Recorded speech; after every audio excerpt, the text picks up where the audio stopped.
Hello everyone, कैसे हैं आप सब लोग। I hope each and everyone of you is doing absolutely good. My name is doctor Vipin Kumar Sharma and मैं आप सभी लोगों का तहे दिल से स्वागत करता हूं हमारे इस प्यारे से बैच यकीन 2.0 के अंदर। अगर आप सभी लोग मुझे ठीक तरीके से देख पा रहे हैं, सुन पा रहे हैं, then give me a big fat thumbs up और a big red heart in the chat section so that we can start today's beautiful session up, जहां पर अब हम लोग बात करने वाले हैं मैकेनिज्म ऑफ डीएनए रेप्लिकेशन की। यानी पिछले लेक्चर में हम लोगों ने जान लिया था कि डीएनए रेप्लिकेशन की जो स्कीम है it is semi conservative in nature. Meselson and Stahl साहब का एक्सपेरिमेंट भी हम लोगों ने देख लिया था। टेलर एंड उनके कुलीग्स का एक्सपेरिमेंट जो था उसके बारे में भी बेसिक डिटेल्स हम लोगों ने जुटा ली थी। एंड डीएनए रेप्लिकेशन का भी जनरल इंट्रोडक्शन हम लोगों ने पढ़ लिया था, जो मैं आपको रिवाइज करवाऊंगा। देन उसके बाद कुछ और बातें हैं बेसिक कॉन्सेप्ट से रिलेटेड ही, वो भी मैं आपको समझाने वाला हूं। एंड देन आफ्टर हम लोग मैकेनिज्म की ओर बढ़ जाएंगे और बहुत प्यारा मैकेनिज्म है। मैं आपको 3D एनिमेशन भी दिखाऊंगा। मैं कुछ प्रॉप्स यहां पर लेकर आया हूं, उन प्रॉप्स का भी हम लोग इस्तेमाल कर रहे होंगे और बहुत ताबड़तोड़ तरीके से हम लोग रेप्लिकेशन को समझ रहे होंगे। This is going to be a great topic. इससे काफी सारे क्वेश्चंस हर साल बनते हैं, तो पूरे ध्यान से इस टॉपिक को सुनना है। जितने क्वेश्चंस मैं आपको कराने वाला हूं वो क्वेश्चंस आपको बहुत ईमानदारी से और बहुत अच्छे तरीके से प्रॉपर टाइम में अटेम्प्ट करने हैं। अगर किसी सवाल में मैं 30 सेकंड दे रहा हूं तो 30 सेकंड लेने हैं उस सवाल को सॉल्व करने के लिए, मार्क करने के लिए, जिससे कि आपसे गलतियां कम से कम हो, आप आइडियल वे में प्रैक्टिस स्टार्ट कर पा रहे हैं। ऑलराइट, चलो मेरे भाई, यहां तक सब कुछ ठीक है क्या? सब कुछ बढ़िया है। गुड आफ्टरनून एवरीवन, सुस्वागतम। सभी भाइयों बहनों का स्वागत है विपू भाई की इस क्लास में। सब कुछ ठीक है? ओके सर, बालों को क्या हुआ? बालों को कुछ नहीं हुआ मेरे दोस्त, बस तेल नहीं लगाया है आज मैंने।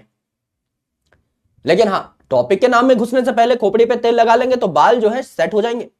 3 बजे तक जब तक हमारी क्लास खत्म होगी तब तक हमारे बाल एकदम सेट हो जाएंगे तेल वेल लगा करके। यस, ऑल राइट, आओ मेरे भाई, आ जाओ आ जाओ आ जाओ। So firstly what we are going to do is let's revise the concept जो कि हम लोगों ने पढ़ लिए थे, उनके बारे में थोड़ी बहुत और जानकारी जुटा लेते हैं एंड उसके बाद हम लोग आगे बढ़ जाएंगे। करेक्ट। सबसे पहली चीज जो हमने पढ़ी थी डीएनए रेप्लिकेशन के बारे में। भैया खोपड़ी पे लगाइए सरसों का तेल, घुस जाइए नाम में। डीएनए रेप्लिकेशन, रेप्लिकेशन में शब्द आ रहा है रेप्लिका, और रेप्लिका का मतलब होता है कॉपी। जब डीएनए अपनी खुद की कॉपी बनाए एक प्रोसेस के द्वारा तो उस प्रोसेस को हम लोग डीएनए रेप्लिकेशन कहते हैं। यानी डीएनए रेप्लिकेशन एक ऐसा प्रोसेस है जिसमें एक सेल में जितना भी डीएनए है उसकी कॉपी बन जाएगी। जो डीएनए है उसका अमाउंट डबल हो जाएगा। और during cell cycle and cell division chapter हम इस बात को बहुत अच्छे तरीके से जान चुके थे कि ये जो डीएनए रेप्लिकेशन प्रोसेस है ये कौन से फेज में होता है? सर ये एस फेज में होता है। इसीलिए हम एस फेज को सिंथेसिस फेज भी कहते हैं, क्योंकि यहां डीएनए की सिंथेसिस होती है तो सेल के अंदर डीएनए का अमाउंट डबल हो जाता है। यस, तो यहां मेन एंजाइम कौन सा होगा जो कि डीएनए की रेप्लिकेशन कराएगा? भाई डीएनए के स्ट्रैंड्स को पढ़ पढ़ के हम लोग डीएनए का नया स्ट्रैंड तैयार करेंगे। ए के सामने टी लगाएंगे, सी के सामने जी लगाएंगे, जी के सामने सी लगाएंगे, टी के सामने ए लगाएंगे। हम ऐसे करके टेम्पलेट डीएनए को पढ़ते पढ़ते नया स्ट्रैंड बना रहे होंगे। तो यहां दोनों स्ट्रैंड्स जो हैं they behave like a template. DNA के दोनों स्ट्रैंड जो हैं ये सेपरेट हो जाएंगे। डीएनए डबल स्ट्रैंडेड होता है। डीएनए के दोनों स्ट्रैंड को हम लोग खोलेंगे और इनको सेपरेट कर देंगे। इस स्ट्रैंड को पढ़ पढ़ के एक नया स्ट्रैंड तैयार होगा, इस स्ट्रैंड को पढ़ पढ़ के एक नया स्ट्रैंड तैयार होगा। ओवरऑल डीएनए की 2 कॉपीज बन जाएंगी। इसे हम लोग क्या कहते हैं? डीएनए रेप्लिकेशन का प्रोसेस कह रहे होते हैं। इतनी बातें सबको समझ में आनी चाहिए। अब इस डीएनए रेप्लिकेशन के 3 इंपॉर्टेंट फैक्ट्स थे, इनको भी समझना है। पहला इंपॉर्टेंट फैक्ट यह था कि डीएनए रेप्लिकेशन एक फास्ट प्रोसेस है। गुरुजी ये कैसे प्रूव करेंगे फास्ट प्रोसेस है? हमें पता है भैया ई कोलाई में पूरा का पूरा इसका जो डिवीजन है, एक ई कोलाई से 2 ई कोलाई बनना 20 मिनट में पूरा हो जाता है। एक बैक्टीरिया 2 बैक्टीरिया में कन्वर्ट हो जाता है 20 मिनट में। तो डीएनए रेप्लिकेशन में तो और कम टाइम लगेगा, तो लगभग 18 मिनट में इसका डीएनए रेप्लिकेट हो जाता है मेरे भाई। और 18 मिनट में कितने न्यूक्लियोटाइड्स आप तैयार कर रहे हैं? बेसिकली आप तैयार कर रहे हैं 4.6 × 10⁻⁶ बेस पेयर। इतने सारे बेस पेयर्स को आपने रेप्लिकेट कर दिया है। तो जो स्पीड निकल के आती है ये निकल के आती है 2000 बेस पेयर पर सेकंड से भी ज्यादा। इतना तगड़ा प्रोसेस है, इतना फास्ट प्रोसेस है कि 2000 बेस पेयर आप पलक झपकते ही 1 सेकंड में जोड़ पा रहे हो। तो क्या डीएनए रेप्लिकेशन एक फास्ट प्रोसेस है? यस गुरुजी, प्रमाणित हो गया कि एक फास्ट प्रोसेस है। क्योंकि अगर ई कोलाई का पूरा डीएनए सिर्फ 18 मिनट में रेप्लिकेट करता है तो 2000 बेस पेयर पर सेकंड की स्पीड निकल के आएगी, जो कि बहुत तगड़ी स्पीड है। अब मेरे दोस्त दूसरा सिर्फ जल्दबाजी से काम नहीं चलेगा, जल्दबाजी में गलतियां भी हो जाती हैं, हमें यहां डीएनए रेप्लिकेशन में गलतियां नहीं करनी, तो ये प्रोसेस एक्यूरेट भी होना चाहिए। तो यहां प्रोसेस एक्यूरेट कैसे होता है, जो टेम्पलेट स्ट्रैंड है इसको देख देख के आप नया स्ट्रैंड बना रहे हो, ए के सामने टी लगा रहे हो, टी के सामने ए लगा रहे हो, जी के सामने सी लगा रहे हो, सी के सामने जी लगा रहे हो। अगर समझ लीजिए यहां ए के सामने टी आना था, आपने जी लगा दिया, तो आपको पता लग जाएगा कि यहां गलती हो चुकी है, आपको इस जी को हटाना पड़ेगा और ए के सामने टी लगाना पड़ेगा। तो यहां पे एरर को रेक्टिफाई करने के लिए प्रूफ रीडिंग और रिपेयर एंजाइम्स भी होते हैं। यानी अगर गलती से कोई गलती हो गई है, कोई भूल चूक हो गई है, तो उस भूल चूक को करेक्ट करने के लिए, पहले उसका पता लगाने के लिए, प्रूफ रीडिंग करने के लिए, और फिर उस गलती के करेक्शन के लिए काफी सारे एंजाइम्स हमारे पास होते हैं, जिनके बारे में आज हम पढ़ रहे होंगे। तो यहां पर ये फास्ट प्रोसेस तो है, लेकिन इसके साथ साथ ये बात नहीं है कि फास्ट है तो गलतियां हो जाएंगी, बहुत सारी हो सकती हैं लेकिन करेक्ट भी हो जाएंगी। ये एक्यूरेट प्रोसेस भी है, एफिकेट प्रोसेस भी है, एफिशिएंसी भी इस प्रोसेस की बहुत अच्छी खासी मानी जाती है। एंड तीसरा, it is energy consuming process. Energy consuming process क्योंकि जब भी रेप्लिकेशन स्टार्ट होगा, जब भी किसी सेल के अंदर डीएनए का रेप्लिकेशन स्टार्ट होगा, पूरे के पूरे संपूर्ण डीएनए का रेप्लिकेशन होगा। मैं अगर कह रहा हूं मेरे आंख के सेल में, मेरे हार्ट के सेल में, मेरे किडनी के सेल में, लीवर के सेल में, लंग के सेल में, अगर मैं किसी भी सेल को, स्किन के सेल में, मैं अगर किसी भी सेल को निकाल रहा हूं, उस सेल के अंदर क्या 46 क्रोमोसोम है? क्या मैं डिप्लॉयड सेल्स की बात कर रहा हूं? कर रहे हैं गुरुजी। अगर मैं अपने किसी भी डिप्लॉयड सेल की बात कर रहा हूं, उसमें 46 क्रोमोसोम होंगे। अगर मैं अपने 46 के 46 क्रोमोसोम में जितना भी डीएनए है उसको एक धागे की फॉर्मेट में कनेक्ट कर दूं, क्या 2.2 मीटर लंबा डीएनए निकल करके आएगा? यस गुरुजी, निकल करके आएगा। मेरे हर सेल में 2 मीटर से भी लंबा डीएनए है मेरे भाई, और अगर मैं डीएनए को रेप्लिकेट करना स्टार्ट करता हूं, मेरे को ये पूरा 2 मीटर का डीएनए रेप्लिकेट करना पड़ेगा। और 2 मीटर का इतना लंबा डीएनए है, ए और टी 2 हाइड्रोजन बॉन्ड से जुड़े हुए हैं, सी और जी 3 हाइड्रोजन बॉन्ड से जुड़े हुए हैं, ए और टी 2 हाइड्रोजन बॉन्ड से, सी और जी 3 हाइड्रोजन बॉन्ड से, ऐसे कितने ही बेस पेयर हैं, बिलियंस ऑफ बेस पेयर हैं। तो सोच के देखो मेरे भाई, इतने सारे आपको जो बेस पेयर्स है, इनको आपको तोड़ना है, दोनों स्ट्रैंड्स को सेपरेट करना है, कितने हाइड्रोजन बॉन्ड्स तोड़ने होंगे? ये कोई आसान काम तो नहीं है, इसमें एनर्जी लगेगी। 2 स्ट्रैंड्स को पकड़ के आप सेपरेट कर रहे हो, 2 मीटर लंबे डीएनए को आप सेपरेट कर रहे हो, खूब एनर्जी लगेगी। तो ये एनर्जी कहां से आती है गुरुजी? ये एनर्जी आती है आपकी डीएनटीपी से। डीएनटीपी का मतलब क्या हुआ? डी का मतलब डीऑक्सी, यानी हम डीएनए की बात करें। एनटीपी मतलब न्यूक्लियोसाइड ट्राइफॉस्फेट। नाइट्रोजनस बेस पे अगर शुगर लग गया है तो यह है न्यूक्लियोसाइड। न्यूक्लियोसाइड पे एक फॉस्फेट लगा तो न्यूक्लियोसाइड मोनोफॉस्फेट, 2 फॉस्फेट लगे तो न्यूक्लियोसाइड डाइफॉस्फेट, 3 फॉस्फेट लगे तो न्यूक्लियोसाइड ट्राइफॉस्फेट। क्या इसे डीएनटीपी कह देंगे? बिल्कुल कह देंगे गुरुजी। यहां पर ये जो एंड के 2 बॉन्ड होते हैं, जिन्हें हम फॉस्फोएनहाइड्राइड बॉन्ड कहते हैं, ये टूटकर खूब सारी एनर्जी देते हैं। तो इस डीएनटीपी के 2 मेन काम है। सबसे पहले तो ये एंड के 2 बॉन्ड्स जब टूटेंगे, फॉस्फोएनहाइड्राइड बॉन्ड्स जब टूटेंगे तो एनर्जी देंगे, और इस एनर्जी को यूज करके हम लोग रेप्लिकेशन कराएंगे। और ये जो तीसरा फॉस्फेट है, ये जो फॉस्फोएस्टर बॉन्ड है, क्या करेगा? ये मेरे भाई इस न्यूक्लियोटाइड के स्ट्रक्चर को बरकरार रखेगा। अगर मैं डीएनए बनाना चाहता हूं तो एक न्यूक्लियोटाइड पे दूसरा जोड़ूंगा, तीसरा जोड़ूंगा, चौथा जोड़ूंगा, मुझे न्यूक्लियोटाइड्स की जरूरत है। और न्यूक्लियोटाइड्स कैसे बनते हैं? आपके nitrogenous base plus sugar plus phosphate. तो एक फॉस्फेट की तो जरूरत मुझे है न्यूक्लियोटाइड का स्ट्रक्चर बनाने के लिए। तो ये तो हो गया न्यूक्लियोटाइड, जो डीएनए को बनाने के लिए मैं जोड़ता जाऊंगा, और इन दोनों फॉस्फोएनहाइड्राइड बॉन्ड को तोड़ करके मैं एनर्जी निकाल लूंगा। तो ये जो डीएनटीपीज हैं, इनके ड्यूअल रोल्स होते हैं। पहला एनर्जी देते हैं ये फॉस्फोएनहाइड्राइड बॉन्ड तोड़ के, और ये जो फर्स्ट फॉस्फेट है ये आपका सबस्ट्रेट के तौर पे काम करेगा। जब मैं डीएनए बनाऊंगा तो मुझे डीएनए को बेसिकली बनाने के लिए कई न्यूक्लियोटाइड्स को एक के बाद एक के बाद एक के बाद एक जोड़ना है। ये जो है मैं जोड़ता चला जाऊंगा डीएनए तैयार करने के लिए। इतनी बातें सबको समझ में आ गई? क्या यहां तक का रिवीजन मेरे सारे भाइयों का क्लियर है? बता दो ना एक बार। यस, यहां तक की बातें सबको क्लियर है? यस, यहां तक की बातें सबको क्लियर है? यस गुरुजी, यहां तक की बातें हम सबको क्लियर है, हम बुद्धिमान लोग हैं, इतनी बातें हमको समझ में आती हैं। ठीक है, आ जाओ मेरे दोस्त। अगला जो आप यहां पर टॉपिक लिखेंगे, ये लिखेंगे मिस्टर पॉलीप्लॉइडी। सबको पता है, ये सबको पता है, लेकिन फिर भी हम लोगों को जानना पड़ेगा, क्योंकि एनसीईआरटी में एक और बार लिख दिया है भैया पॉलीप्लॉइडी के बारे में, तो पढ़ लेते हैं। प्लॉइडी का मतलब क्या होता है? खोपड़ी पे लगाइए चमेली का तेल और घुस जाइए नाम में। पॉली का मतलब क्या होता है? पॉली का मतलब होता है मैनी, बहुत सारे। और प्लॉइड का मतलब क्या होता है सर? हैप्लॉइड मतलब एक set of chromosome. Diploid, diploid, diploid मतलब 2 सेट ऑफ क्रोमोसोम। पॉलीप्लॉइड मतलब मैनी सेट ऑफ क्रोमोसोम्स। है ना। प्लॉइडी का मतलब होता है set of chromosomes, set of chromosomes. तो अगर आपके पास यूजुअल जितने क्रोमोसोम्स होने चाहिए थे उससे ज्यादा सेट ऑफ क्रोमोसोम है तो क्या आप इसे पॉलीप्लॉइड कंडीशन कहेंगे? यस गुरुजी, पॉलीप्लॉइड कंडीशन कहेंगे। फॉर एग्जांपल समझ लीजिए, यहां पर आपके पास एक सेल है, यहां पर आपके पास एक सेल है। इस सेल के अंदर क्या है? इस सेल के अंदर एक न्यूक्लियस है, इस सेल के अंदर एक न्यूक्लियस है, ठीक है, इस सेल के अंदर एक न्यूक्लियस है, ठीक है। ये हम लोगों ने क्या कहा? ये हम लोगों ने कहा समझने के लिए कि ये एक सेल है और इस सेल के अंदर क्या है? एक डिप्लॉयड न्यूक्लियस है।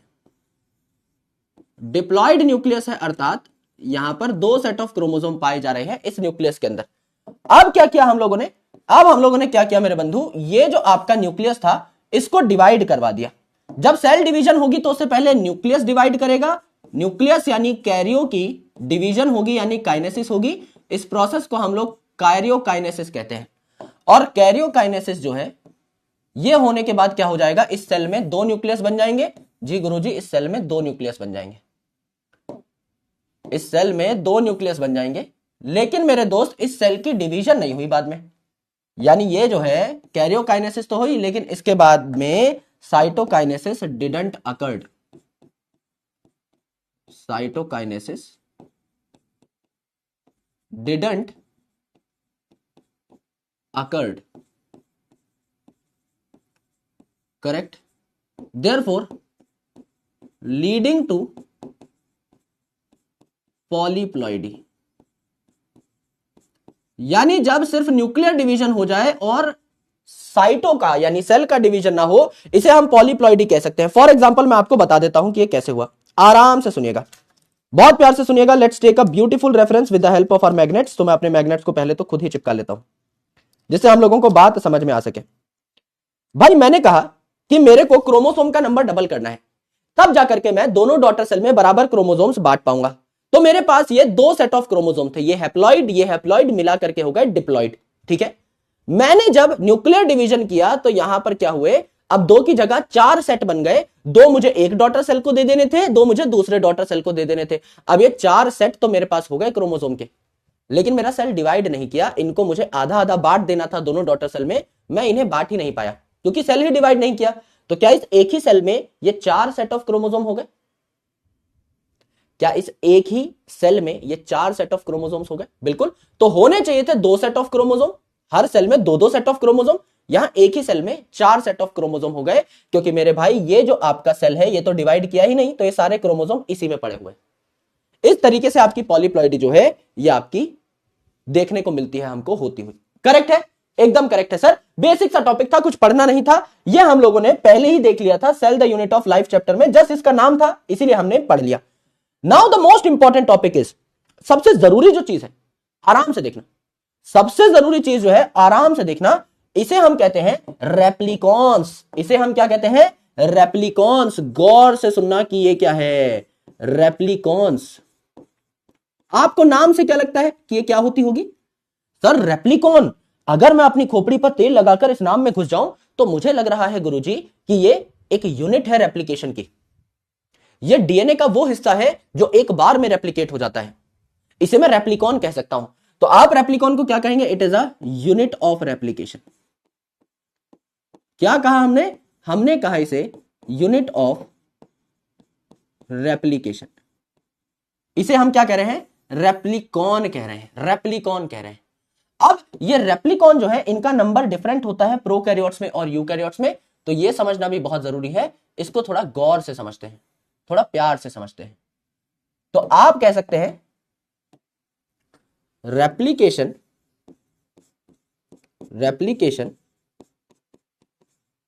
इज मोनोरेप्लिकॉनिक,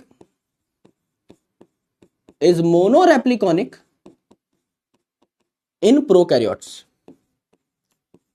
प्रोकैरियोट्स में यानी लोअर ऑर्गेनिजम्स में आपकी जो रेप्लिकेशन है ये मोनोरेप्लिकॉनिक होती है। मोनो का मतलब क्या होता है? मोनो का मतलब होता है वन, और रेप्लिकॉन में, रेप्लिकॉन शब्द आपको समझ में आ ही रहा है, it is unit of replication. यानी एक बार अगर रेप्लिकेशन स्टार्ट हो गई तो भैया खेल खत्म करके ही रुकेगी। आराम से एक ही रेप्लिकॉन एक ही बार में पूरा का पूरा डीएनए रेप्लिकेट हो जाता है। But replication replication is polyrepliconic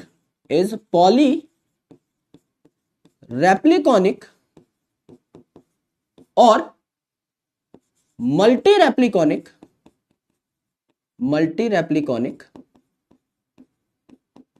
in eukaryotes. Eukaryotes में जो आपका डीएनए है ये मल्टी रेप्लिकॉनिक होता है, पॉली रेप्लिकॉनिक होता है। तो पॉली का मतलब क्या हो गया, more than one, and replicon शब्द यहां पे आ ही रहा है। करेक्ट है जी, एकदम करेक्ट है गुरुदेव, इस बात में भी हमें कोई दिक्कत नहीं है, कोई डाउट, कोई परेशानी नहीं है। अगर मैं इसका एक डायग्राम आपके सामने बनाकर रख दूं, एक डायग्राम अगर मैं आपके सामने पेश करूं, तो डायग्राम कैसा होगा, गौर से सुनिए। इन अ लॉट ऑफ प्रोकैरियोट्स, अगर आप जब डीएनए बनाते हैं तो क्या आप सर्कुलर डीएनए बनाते हैं? बिल्कुल सर, सर्कुलर डीएनए बनाते हैं। यहां अगर मैं सर्कुलर डीएनए बना लूं, डबल स्टैंडर्ड सर्कुलर डीएनए बना लूं, तो क्या कुछ ऐसा सा डीएनए मुझे देखने को मिलेगा? सर मिलेगा तो कुछ ऐसा सा ही, toy toy toy toy toy toy toy. ये हमारा डबल स्टैंडर्ड सर्कुलर डीएनए है जो हमने बना लिया। ठीक है जी, ये जो डबल स्टैंडर्ड सर्कुलर डीएनए है, मैं कह रहा हूं यहां से आपकी रेप्लिकेशन स्टार्ट हो रही है, यहां से आपकी रेप्लिकेशन स्टार्ट हो रही है। इसको मैं कह रहा हूं स्टार्ट साइट। इसको मैंने क्या कहा, स्टार्ट साइट, स्टार्ट साइट। और इस स्टार्ट साइट को मैं और प्यार से क्या कह सकता हूं, ओआरआई। ये ओआरआई क्या होता है 2 मिनट बाद बताऊंगा, अभी सिर्फ स्टार्ट साइट इसको लिख लीजिए। अगर यहां से रेप्लिकेशन स्टार्ट हो रहा है तो धाए धाए धाए धाए धाए धाए धाए धाए यहां तक आपका रेप्लिकेशन होते हुए आएगा। यहां पर भी रेप्लिकेशन स्टार्ट हो रहा है, टुक टुक टुक टुक टुक टुक टुक टुक होते हुए यहां तक आएगा। यहां पे एक एंड पॉइंट है, यहां पे क्या है, एक एंड पॉइंट है। एक साइड से रेप्लिकेशन होता हुआ इस एंड पॉइंट तक आएगा, दूसरी साइड से भी रेप्लिकेशन होता हुआ इस एंड पॉइंट तक आएगा। यानी पूरा डीएनए अगर एक बार स्टार्ट हो गया है तो पूरा डीएनए एक बार में ही रेप्लिकेट हो जाएगा। तो एक स्ट्रेच में आपका कंप्लीट डीएनए रेप्लिकेट होता है। यही बात आप लिख सकते हैं कि DNA replicate in one go, DNA replicate in one go. एक बार में अगर शुरू हुआ डीएनए तो मेरे भाई खेला खत्म है, उसके बाद डीएनए रेप्लिकेट होकर ही मानेगा, इसे कोई नहीं रोक सकता।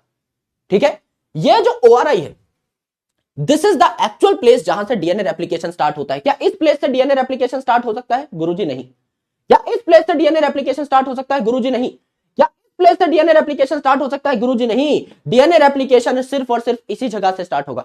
जैसे समझ लीजिए आप 100 मीटर की रेस में भाग रहे हैं, तो कोई जो है 50 मीटर से स्टार्ट नहीं कर सकता ना, कोई 70 मीटर से स्टार्ट नहीं कर सकता, कोई 20 मीटर से स्टार्ट नहीं कर सकता। सारे के सारे खिलाड़ी जो है सेम पॉइंट से ही स्टार्ट करते हैं, जिसे स्टार्ट लाइन कहते हैं, और सेम पोजीशन पे ही रेस फिनिश होती है, जहां पे वो जो है जीत का फर्रा टंगा होता है मेरे भाई, रिबन टंगा होता है। कोई एक जो है अपने जॉन सीना से उस रिबन को चीरते हुए आगे निकल जाता है। तो स्टार्ट और एंड पॉइंट निर्धारित होते हैं। सिमिलरली यहां पर भी स्टार्ट पॉइंट और एंड पॉइंट निर्धारित है। ये जो स्टार्ट साइट है, रेंडमली किसी भी जगह से रेप्लिकेशन स्टार्ट नहीं हो सकती। एक पॉइंट है जिसे हम कहते हैं ओरिजिन ऑफ रेप्लिकेशन। ओरिजिन से ओराई शब्द लिया है, ओरिजिन के शुरू के 3 अल्फाबेट देखिए, ओरिजिन से ओराय शब्द लिया है, इसका मतलब यहां से रेप्लिकेशन की शुरुआत होगी। तो मेरे भैया इसको हम लोग क्या कहते हैं, इसको हम लोग कहते हैं origin of replication, origin of replication, from where the replication starts, from where the replication starts. Therefore replication don't start randomly, don't start randomly. ऐसा नहीं मेरे भाई कहां से भी शुरू हो गई, ओरिजिन ऑफ रेप्लिकेशन से ही एक स्पेसिफिक साइट है, उसी से आपका डीएनए रेप्लिकेशन स्टार्ट होता है। इसे हम ओरिजिन ऑफ रेप्लिकेशन कहते हैं। यह हमने प्रोकैरियोट के केस में सीखा, जहां डबल स्टैंडर्ड सर्कुलर डीएनए होता है in most of the cases. अगर आप यूकैरियोट्स की बात करें मेरे बंधु मेरे भाई, अगर आप यूकैरियोट्स की बात करें तो यूकैरियोट्स में क्या सर्कुलर डीएनए पाया जाता है? गुरुजी यूजुअली जो है यूकैरियोट्स में आपको लीनियर डीएनए देखने को मिलता है। लीनियर यानी सीधा सीधा डीएनए देखने को मिलता है। तो अगर मैं यहां पर सीधा सीधा डीएनए बना दूं, अगर मैं यहां पर सीधा सीधा डीएनए बना दूं मेरे भाई, toy toy toy toy toy toy toy toy toy toy toy toy toy toy toy toy toy toy, अगर मैं यहां सीधा सीधा डीएनए बना दूं मेरे बंधु, दूसरा स्टैंड थोड़ा ढंग से बनाना पड़ेगा, तमीज से, इज्जत से, एंड का थोड़ा टेढ़ा मेढ़ा हो गया था। हाँ, अगर मैं अपना डीएनए यहां पर बना दूं तो मैं कह रहा हूं कि अगर ये एक ओराई है, ORI, ये एक ORI है, ये एक ORI है, तो मल्टीपल ओरिजिन होंगे, मल्टीपल टुकड़ों में डीएनए आपका रेप्लिकेट हो रहा होगा। सारा डीएनए एक साथ रेप्लिकेट नहीं होता है मेरे बंधु मेरे भाई, सारा डीएनए एक साथ रेप्लिकेट नहीं होता है। छोटे छोटे टुकड़े डीएनए के बनते हैं और बाद में वो जुड़ जाते हैं, और बाद में वो जुड़ जाते हैं, बाद में वो जुड़ जाते हैं। फॉर एग्जाम्पल यहां पर इसको हम लोगों ने कह दिया क्या, इसको हम लोग कह रहे हैं ओराई 1, ओराई 1। इसको हम लोग कह रहे हैं ओरिजिन 2, ओराई 2। इसको हम लोग कह रहे हैं ओरिजिन 3, ओराई 3। तो यहां पर क्या हुआ मेरे बंधु मेरे भाई, यहां पर क्या हुआ, ये जो ओराई था यहां से डीएनए रेप्लिकेशन स्टार्ट हुआ, इतना डीएनए रेप्लिकेट हुआ, इतना डीएनए रेप्लिकेट हुआ, एक टुकड़ा बन गया। इसे हम लोगों ने क्या कह दिया, पहली यूनिट ऑफ रेप्लिकेशन, यानी इसको हम लोगों ने क्या कह दिया, रेप्लिकॉन 1। फिर इस ओराई से स्टार्ट हुआ डीएनए रेप्लिकेशन, इस साइड बढ़ा, इस साइड बढ़ा, इसको हम लोगों ने क्या कह दिया, इसको हम लोगों ने कह दिया प्यार से रेप्लिकॉन 2। और यहां पर इस ओराई से स्टार्ट हुआ, ये है आपका रेप्लिकेशन वाला इलाका। इस यूनिट को हम लोग क्या कह देते हैं, इस यूनिट को हम लोग प्यार से कह देते हैं रेप्लिकॉन 3। तो ये 3 रेप्लिकॉन, 3 डीएनए के छोटे छोटे चुटुर पुटुर टुकड़े यहां पर आपके तैयार हुए। इन तीनों को जोड़ के आगे हम क्या करते हैं, all these replicons, all these replicons are joined, enzyme होता है DNA ligase, are joined to make complete DNA, to make complete DNA. Complete DNA बनाने के लिए हमको क्या करना पड़ेगा, इन छोटे छोटे रेप्लिकॉन्स को, ये जो छोटे छोटे टुकड़े हैं इनको जोड़ना पड़ेगा। तो क्या यूकैरियोट्स में मल्टीपल ओआरआई हुए, क्या यूकैरियोट्स में मल्टीपल रेप्लिकॉन हुए, क्या प्रोकैरियोट में एक ही ओआरआई हुआ, क्या यहां पर एक ही रेप्लिकॉन बना, एक ही बार में रेप्लिकेशन हो गई, पूरी जो डीएनए है एक यूनिट के तौर पे बिहेव कर रही है, बिल्कुल गुरुजी। तो यहां पर आप इसे क्या कहते हैं, 1 ओआरआई एंड 1 रेप्लिकॉन कह देते हैं। लिखना चाहें तो लिख सकते हैं 1 ओआरआई एंड 1 रेप्लिकॉन, एक ओआरआई और एक रेप्लिकॉन यहां पर है, जबकि यहां मल्टीपल ओआरआई और मल्टीपल रेप्लिकॉन आपको देखने को मिले। सिंपल सा कॉन्सेप्ट है, एनसीईआरटी में नहीं है, लेकिन जानने के लिए बहुत जरूरी है, क्योंकि कई पीवाईक्यूज आए हुए हैं सीधा सीधा इस टॉपिक से। और हमेशा देखना ओआरआई के दोनों साइड आपकी डीएनए रेप्लिकेशन स्टार्ट होती है, ओआरआई के दोनों साइड मैंने एरो बनाए हैं हमेशा।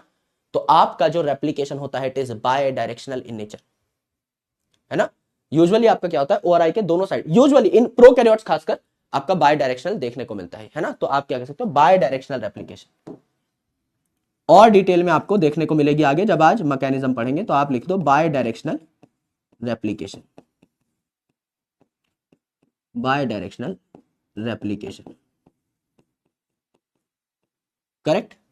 दोनों डायरेक्शन में डीएनए रेप्लिकेट होता हुआ, भागता हुआ दिखाई दे रहा है, बाय डायरेक्शनल रेप्लिकेशन। जब अगली स्लाइड पे बढ़ोगे तो ये चीज और क्लियर हो जाएगी, अभी के लिए लिख लो, समझ में ऑटोमेटिकली आ जाएगी, ठीक है। यहां तक अगर मेरे भाइयों ने लिख लिया है, अब मैं आपको एक इंपॉर्टेंट एंजाइम के बारे में बताने वाला हूं which is related to DNA replication, जिसका नाम है टोपोआइसोमरेज। अब हम टोपी महाराज के बारे में बात करने वाले हैं, जिसे हम डीएनए गाइरेज भी कहते हैं। इसके बारे में अगर हमने सीख लिया, फिर हम मैकेनिज्म के ऊपर बढ़ सकते हैं, फिर हमें कोई नहीं रोक पाएगा। यस, तो आराम से बैठ करके इतना अगर लिख लिया है तो मुझे बता दो, और उसके बाद हम नई हेडिंग डाल लेते हैं, टोपोआइसोमरेज या गाइरेज, है ना। तो हेडिंग हमारी होगी टोपोआइसोमरेज, टोपोआइसोमरेज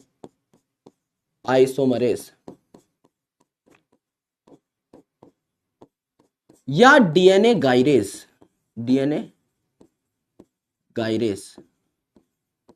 ये क्या करता है, it release tension, best friend जैसा ये, it release tension in DNA. DNA में जब खिंचाव आ जाता है तो उस खिंचाव को, उस टेंशन को, ये जो आपका टोपा है, टोपोआइसोमरेज एंजाइम है, ये क्या करता है, रिलीज करता है ना।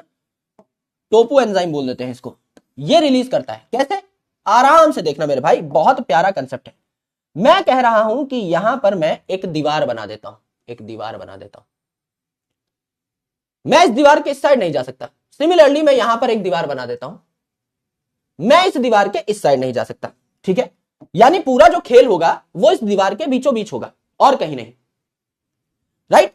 तो हम इस दीवार के बीच में ही पूरा खेल करेंगे। तो हमने क्या किया, हमने यहां पर डीएनए बनाया डबल स्ट्रैंडेड। ये मेरे पास डीएनए था, ये इसका एक स्ट्रैंड है डीएनए का जी गुरुजी, ये इसका दूसरा स्ट्रैंड है डीएनए का जी गुरुजी, एकदम है, कोई टेंशन वाली बात नहीं है, कोई दिक्कत वाली बात नहीं।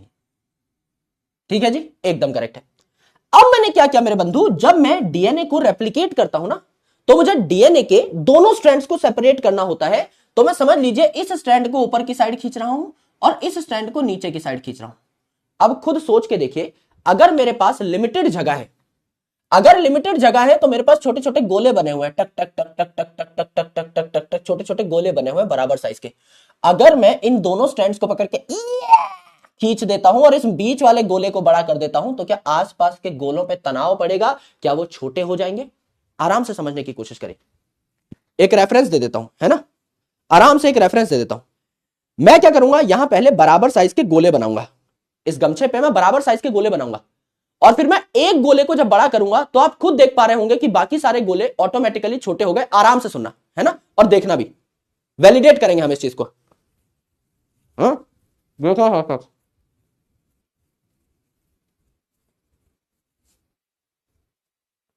अरे बोलो, कोई देखो। हम्म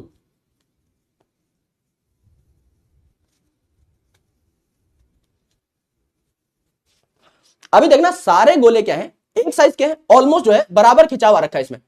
अब मैं बीच में रैंडम जगह पे हाथ डालूंगा और दो जो गमछे के पार्ट है इनको दूर दूर खींचूंगा, और मैं जब उनको दूर दूर खींचूंगा ना, तो देखना ऑटोमेटिकली बाकी जो दोनों साइड के गोले हैं ये और सिकुड़ जाएंगे, इनमें और तनाव आ जाएगा। ठीक है,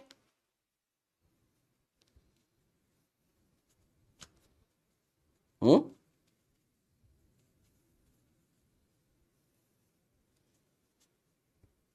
हम्म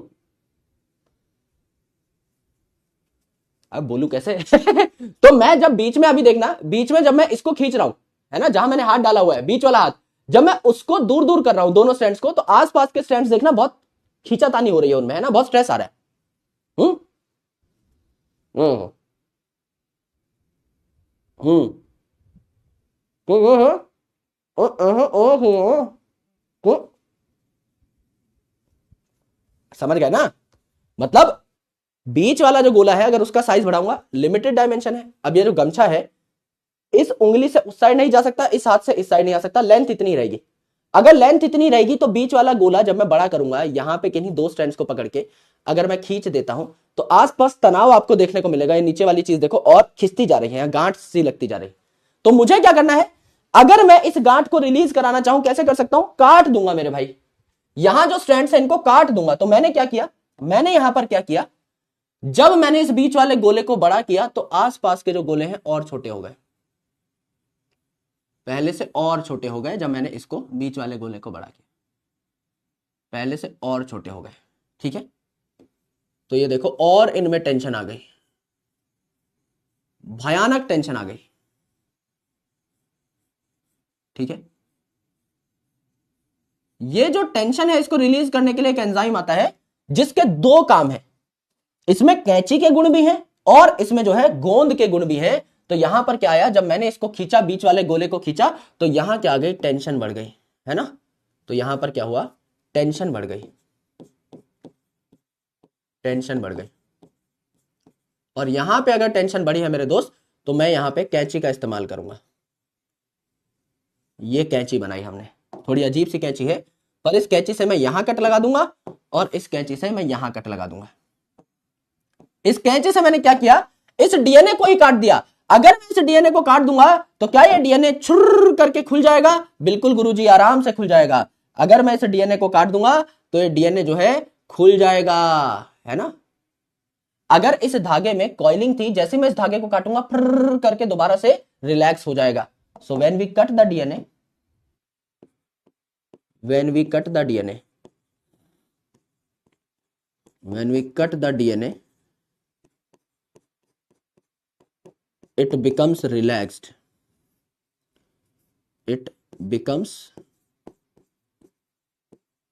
relaxed। तो डीएनए जो है रिलैक्स हो जाता है। और डीएनए अगर मेरे बंधु रिलैक्स हो गया है तो दोबारा से ये अपने नॉर्मल साइज वाले गोले बना लेगा, दोबारा से अपने साइज के गोले बना लेगा, है ना। तो यहां पे पहले की तरह जो मैंने नॉर्मल साइज के गोले बनाए थे वैसे गोले बन जाएंगे। तो आप कह सकते हैं कि ओवरऑल क्या हुआ, टेंशन आपने क्या कर दी, रिलीज कर दी। Overall the tension is released, overall the tension is released. तो अब क्या है, नो टेंशन। पहले थी टेंशन, फिर टोपा राजा आए, और अब है नो टेंशन। ठीक है, नो टेंशन तक हम लोग पहुंच गए। ये हम लोगों ने देखा। इतनी बात सबको समझ में आई, इतनी बात सबको समझ में आई कि एक्चुअल में ये टोपो आइसोमरेज करता क्या है। एक्चुअल में टोपो आइसोमरेज करता क्या है, डीएनए को काटता है। और डीएनए को काटने के बाद समझ लीजिए आपने यहां पे डीएनए को काटा था, आपने यहां पे डीएनए को काटा था। अब आपने क्या कर दिया, ये जो डीएनए है इसको जोड़ना भी पड़ेगा। तो जोड़ने के लिए आप कौन सा एंजाइम यूज कर सकते हैं, DNA ligase will join the DNA. DNA ligase क्या करता है, फॉस्फोडाइस्टर बॉन्ड बनाता है, आज हम पढ़ेंगे भी। तो it will join the DNA,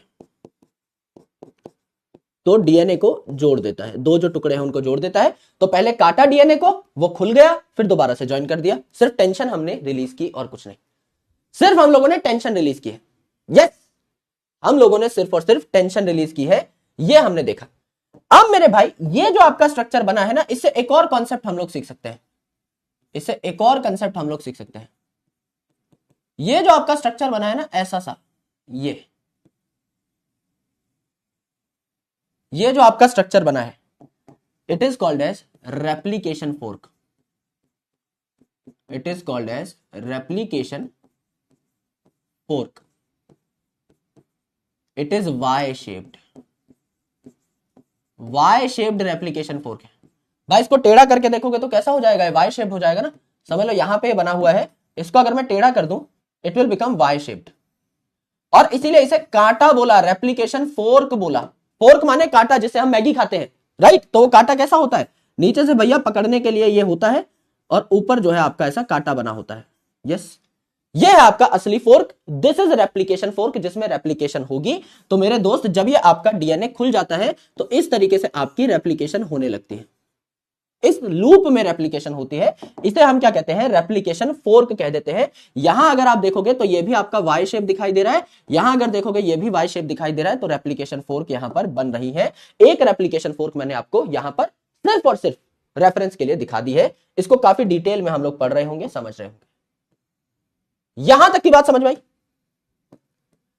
यानी स्लाइड को अगर आपने लिख लिया है, सिर्फ लिखना ही था, कोई बहुत डिटेल में समझने की जरूरत नहीं है। सिर्फ इतनी बात याद रख लो कि अगर आपके डीएनए को मैं खोल रहा हूं, दोनों स्ट्रैंड को सेपरेट कर रहा हूं, तो डीएनए के दो स्ट्रैंड्स को अगर मैं सेपरेट कर रहा हूं तो आसपास के जो बबल्स है ये छोटे हो जाएंगे। पहले सारे बबल्स बराबर साइज के थे, एक को अगर मैं बहुत बड़ा कर देता हूं तो बाकियों की साइज पे भी असर पड़ेगा, क्योंकि लिमिटेड ही मेरे पास स्पेस है। तो एक अगर बड़ा हो गया तो बाकियों की जगह खा करके बड़ा हुआ है, तो बाकी छोटे छोटे हो जाएंगे। इनको मैं काट दूंगा क्योंकि इनमें स्ट्रेस आ गया है, बहुत ज्यादा सिकुड़ गए हैं, तो इनको काट दूंगा तो पुर्र करके खुल जाएंगे। और उसके बाद इनको मैं डीएनए लाइगेज नाम के एंजाइम से दोबारा जोड़ दूंगा। तो इनकी टेंशन रिलीज करने के लिए जो एंजाइम आता है, इसका नाम है मिस्टर टोपेंद्र बाहुबली, मिस्टर टोपो आइसोमरेज। इतना हम लोगों ने जाना, और कुछ नहीं जानना है। ये सिर्फ समझाने के लिए मैंने इतने डायग्राम्स बनाए हैं, अदरवाइज कुछ वो नहीं है। बेसिक बेसिक बात है, सिर्फ इतना कि टोपो आइसोमरेज या डीएनए गाइरेज टेंशन रिलीज करता है, बस, और कुछ नहीं। इतना भी आपको पता है, बहुत अच्छी बात हो जाएगी, है ना।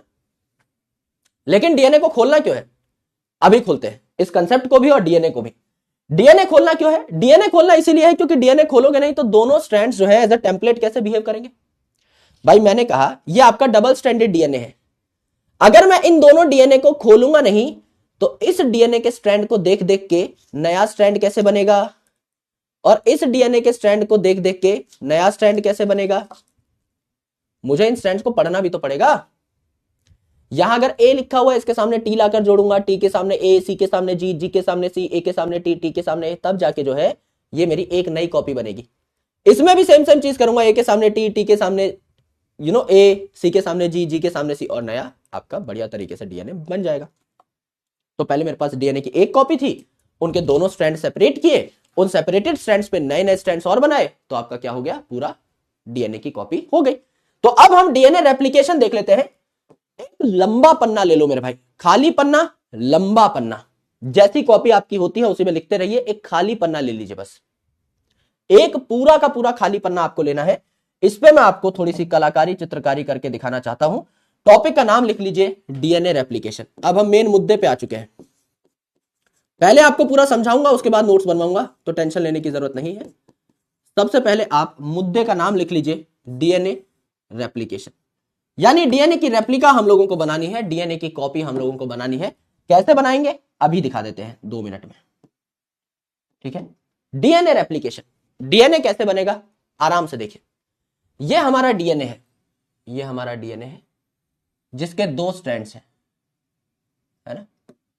ये हमारा डीएनए है जिसके 2 स्ट्रैंड्स हैं। ये आपका पहले वाला स्ट्रैंड, ये आपका दूसरे वाला स्ट्रैंड। इनको मैं धीरे धीरे खोलता जा रहा हूं, इनको मैं धीरे धीरे खोलता जा रहा हूं क्योंकि मुझे रेप्लिकेशन करनी है, तो मुझे इन्हें धीरे धीरे हौले हौले खोलते रहना पड़ेगा। तो मैंने इन दोनों डीएनए स्ट्रैंड्स को खोला। सिमिलरली इसको थोड़ा और आगे ले गया मैं, थोड़ा और खोला मैंने। इन डीएनए स्ट्रैंड्स को थोड़ा और आगे ले गया, थोड़ा और खोला, करेक्ट, और खोल दिया। आई ऑलराइट, थोड़ा और खोल दिया, यहां तक खोल दिया। फिर मैंने क्या किया, डीएनए को थोड़ा और आगे ले गया मैं, और थोड़ा और खोला, और खोल दिया, थोड़ा और खोल दिया। तो ये डीएनए यहां तक मैंने बनाए, इन्हें इतना इतना खोल दिया, इतना इतना खोल दिया। ठीक है जी, एकदम करेक्ट है गुरुजी। इतनी बात हमको समझ में आ गई कि आप डीएनए को खोल रहे हैं। ठीक है, ये 3 डायग्राम मैंने बनाए, इसको मैं थोड़ा सा ऊपर सरका लेता हूं फॉर बेटर स्पेस यूटिलिटी। इसको भी हल्का सा ऊपर सरका लिया, एंड यहां पर भी हम लोगों ने इसको ऊपर सरका लिया जिससे इसकी बढ़िया लेबलिंग हो पाए। ठीक है जी, एकदम करेक्ट है गुरुदेव, ये बात हमको समझ में आ गई। अगर मैं इन डीएनए के स्ट्रैंड्स की लेबलिंग कर दूं, तो यहां पर एक स्ट्रैंड अगर मेरा 5 प्राइम टू 3 प्राइम है, तो दूसरा स्ट्रैंड जस्ट इसका उल्टा हो जाएगा, इस दिशा में 5 प्राइम टू 3 प्राइम। क्या ये बात करेक्ट है? बिल्कुल करेक्ट है गुरुजी। सिमिलरली ये वाला अगर आपका 5 प्राइम टू 3 प्राइम हो जाएगा, तो दूसरा वाला स्ट्रैंड जस्ट इसके अपोज में आ जाएगा 5 प्राइम टू 3 प्राइम। ये भी करेक्ट है।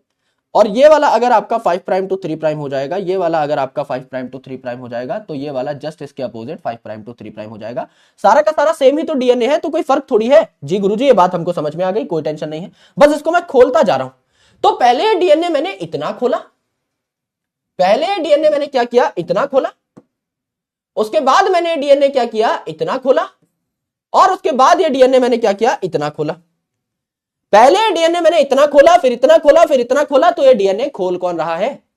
ये डीएनए खोलने के लिए मुझे कौन से बॉन्ड तोड़ने पड़ेंगे? आराम से सोचिए। अगर मैं कह रहा हूं मेरे पास डीएनए के 2 स्ट्रैंड्स हैं, अगर मेरे पास डीएनए के 2 स्ट्रैंड्स हैं, तो इन दोनों स्ट्रैंड्स को अगर मैं अलग करना चाहता हूं, तो यहां अगर ए है तो इसके सामने टी, टी के सामने ए, सी के सामने जी, जी के सामने सी, ए के सामने टी, टी के सामने ए। ये ए टी सी जी कैसे जुड़े हुए हैं सर? हाइड्रोजन बॉन्ड से जुड़े हुए हैं। अगर मैं इन दोनों स्ट्रैंड्स को सेपरेट करना चाहता हूं, खोलना चाहता हूं, तो क्या मुझे इनके बीच के हाइड्रोजन बॉन्ड्स तोड़ने पड़ेंगे? क्या मुझे इन दोनों की दोनों हेलिक्स को, DNA is double helix, 2 helix साथ में गुथी हुई है, अगर मैं इन दोनों हेलिक्स को अलग करना चाहता हूं, तो मुझे एक एंजाइम की जरूरत पड़ेगी जिसका नाम होगा हेलिकेज। क्या उस एंजाइम का नाम हेलिकेज होगा जो हेलिक्स को खोलता है? एंड हेलिक्स गुथी हुई है, वाइंडेड है, इसको मैं अनवाइंड कर रहा हूं, तो क्या इस एंजाइम का नाम अनवाइंडेज भी हो सकता है? बिल्कुल हो सकता है सर, नाम से ही पता लग गया। तो यहां पर क्या है भैया, यहां पर मेरे पास एक एंजाइम है, यहां पर मेरे पास एक एंजाइम है जो कि किस दिशा में भाग रहा है? जो कि पीछे की दिशा में भाग रहा है। दोस्तों ये जो एंजाइम है किस दिशा में भाग रहा है? ये पीछे की दिशा में भाग रहा है, इस दिशा में भाग रहा है, इस दिशा में भाग रहा है। तो अगर कोई मुझे डायरेक्शन पूछ ले हेलिकेज की, तो हेलिकेज बंधु इस दिशा में भागते हैं, हेलिकेज बाबू इस दिशा में भागते हैं, हेलिकेज भैया इस दिशा में भागते हैं। करेक्ट है, एकदम करेक्ट है। इसको आराम से समझिएगा। इस चेन के माध्यम से हमारे पास क्या है, एक जैकी चेन है। तो जैकी चेन जो मैंने ली, तो समझ लीजिए अगर ये हेलिकेज है, ये जो रनर है दिस इज हेलिकेज, और ये जो चेन में दोनों साइड छोटे छोटे पार्ट्स होते हैं जो आपस में जुड़े हैं, वो है हाइड्रोजन बॉन्ड्स। अगर मैं हाइड्रोजन बॉन्ड, हेलिकेज इस साइड मूव करता जा रहा है, हाइड्रोजन बॉन्ड में खोलता जा रहा हूं, डीएनए इतना खुला, हेलिकेज इस साइड मूव कर रहा है, डीएनए इतना खुल गया, हेलिकेज इस साइड मूव कर रहा है, हेलिकेज यहां आ गया, डीएनए बहुत खुल गया और धीरे धीरे धीरे धीरे हेलिकेज आगे बढ़ता जाएगा, डीएनए के दोनों स्ट्रैंड खुलते चले जाएंगे एंड एक टाइम ऐसा होगा जब डीएनए के दोनों स्ट्रैंड सेपरेट हो जाएंगे, जब ये हेलिकेज एकदम अपने आखिरी इस पार्ट पर पहुंच जाएगा। यस, तो जब ये हेलिकेज चलते चलते इस जगह तक पहुंच जाता है, इस रेप्लिकॉन के एंड तक पहुंच जाता है, तो क्या मेरे को 2 सिंगल स्ट्रैंड मिल जाएंगे? बिल्कुल सर, मेरे को 2 सिंगल स्ट्रैंड मिल जाएंगे। तो सबसे पहली बात जो मैंने देखी, पहली बात तो ये, जो ये हेलिकेज टिकटॉक चला, ये किस दिशा में चला? इस दिशा में चला। तो हम क्या कह सकते हैं? Direction of movement of helicase. मैं यहां लिख रहा हूं, फिर मैं ऊपर कॉपी कर दूंगा, है ना। Direction of movement of helicase और अनवाइंडेज। अनवाइंडेज करेक्ट है जी, एकदम करेक्ट है गुरुदेव। अनवाइंडेज या हेलिकेज किस दिशा में भाग रहा? इस दिशा में भाग रहा, पीछे की साइड भाग रहा। ये हम लोगों ने सीखा। तो ये जो एंजाइम है इसका नाम क्या होता है? ये जो एंजाइम है इसका नाम है हेलिकेज या हेलिकेज या अनवाइंडेज। इसका नाम क्या है? हेलिकेज या अनवाइंडेज। अभी के लिए सिर्फ हेलिकेज ही लिख लो, क्योंकि ऊपर अनवाइंडेज हमने ऑलरेडी लिख दिया है। एक ही बार लिखने पे भी समझ में आ जाती है हमें बातें। हम बुद्धू नहीं है सर, है ना, अच्छे बच्चे हैं हम, बहुत बढ़िया। ये हेलिकेज है, ठीक है। तो हेलिकेज चला, इस दिशा में चला, हेलिकेज इस दिशा में चला तो डीएनए खुलता चला जाएगा, खुलता चला जाएगा। करेक्ट है सर, डीएनए इस दिशा में खुल रहा है, हमको समझ में आ गई बात। अब मेरे गुरुजी मुझे यह बात बता दीजिए कि डीएनए जो है, इसके दोनों स्ट्रैंड्स तो आपस में फिर से गुत्थम गुत्था हो सकते हैं। क्यों? क्योंकि डीएनए में समझ लीजिए यहां लिखा हुआ है ए, तो इसके सामने क्या रहा होगा? पहले टी। यहां लिखा हुआ है टी, इसके सामने क्या रहा होगा? ए। यहां रखा है सी, इसके सामने रखा है जी। भाई ये सी और जी तो दोबारा जुड़ सकते हैं 3 हाइड्रोजन बॉन्ड बना के। ए और टी तो फिर मिलन करना चाहेंगे, टी और ए तो फिर मिलन करना चाहेंगे। भैया ये तो कॉम्प्लीमेंट्री है ना, ये तो एक दूसरे के कॉम्प्लीमेंट्री है, तो मिलना चाहेंगे एक दूसरे से। तो हमने इतनी मेहनत से इन डीएनए के स्ट्रैंड्स को अलग किया है, ये वापस में फिर से ना बाइंड हो जाए, इसीलिए इट इज इंपॉर्टेंट कि इनको बाइंड होने से हम लोग रोके। तो यहां पे कुछ और प्रोटीन आ जाते हैं मेरे बंधु, यहां पे कुछ और प्रोटीन आ जाते हैं, जिन प्रोटीन्स को हम लोग क्या कहते हैं? SSB proteins. क्या कह दिया मेरे भाई? एसएसबी प्रोटीन कह दिया।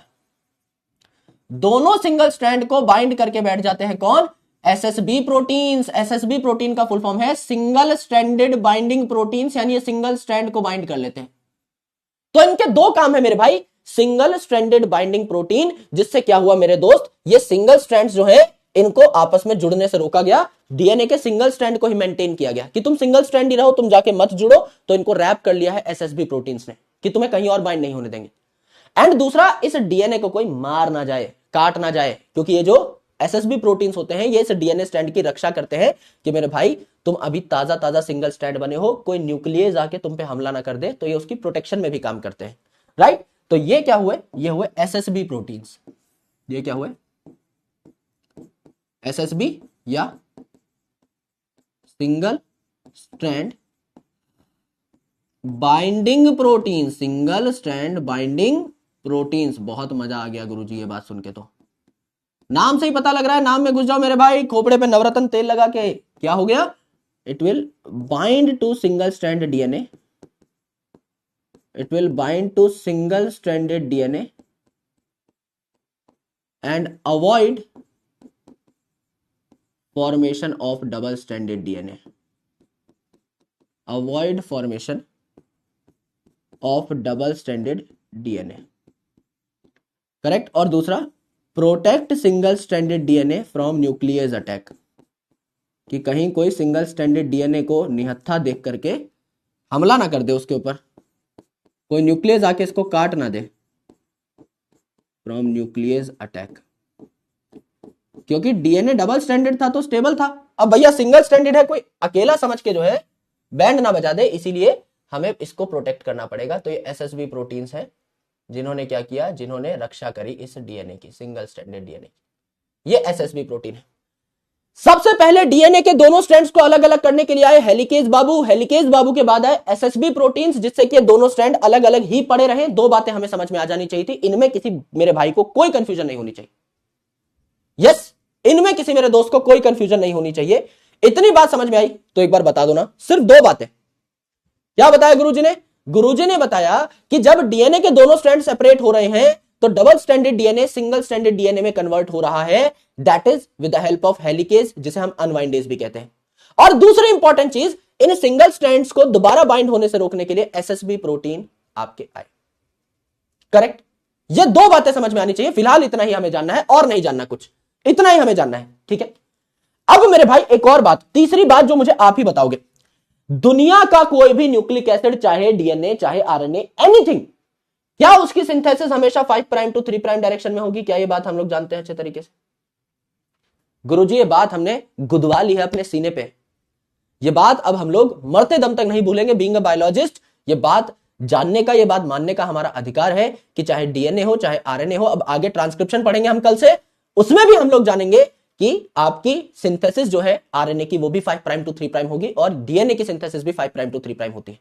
अब मुझे खुद बताओ मेरे भाई, 5 प्राइम टू 3 प्राइम अगर आपको सिंथेसिस करनी है, ये एक न्यूक्लियोटाइड है, ये इसका 5 प्राइम फॉस्फेट या इसका 3 प्राइम OH, इस पे नया न्यूक्लियोटाइड आएगा 5 प्राइम फॉस्फेट 3 प्राइम OH, इस पे नया न्यूक्लियोटाइड आएगा 5 प्राइम फॉस्फेट 3 प्राइम OH। ऐसा ही तो होता है। इस पे नया न्यूक्लियोटाइड आएगा 5 prime phosphate 3 prime OH। Correct? यही तो होता है।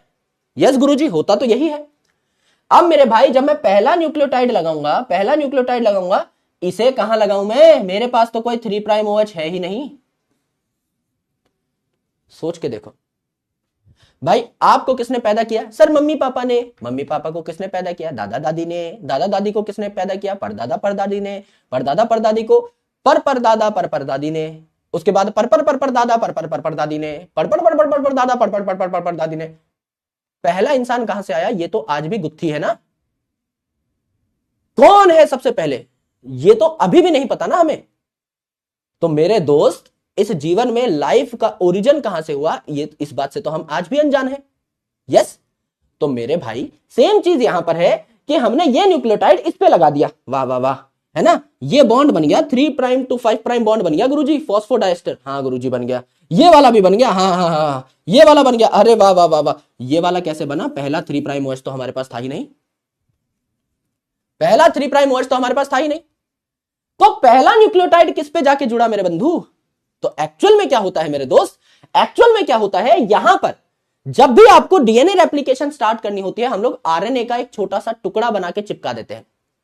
उस आरएनए का टुकड़ा जो है, उस पे जो आरएनए में भी 3 प्राइम OH होता है ना, क्योंकि आरएनए और डीएनए में अगर आपने देखा हो तो शुगर में डिफरेंस कहां था? 2 प्राइम OH पे। राइबोज और डीऑक्सीराइबोज शुगर में 2 प्राइम लेवल पे डिफरेंस था, 3 प्राइम तो दोनों का सेम ही था।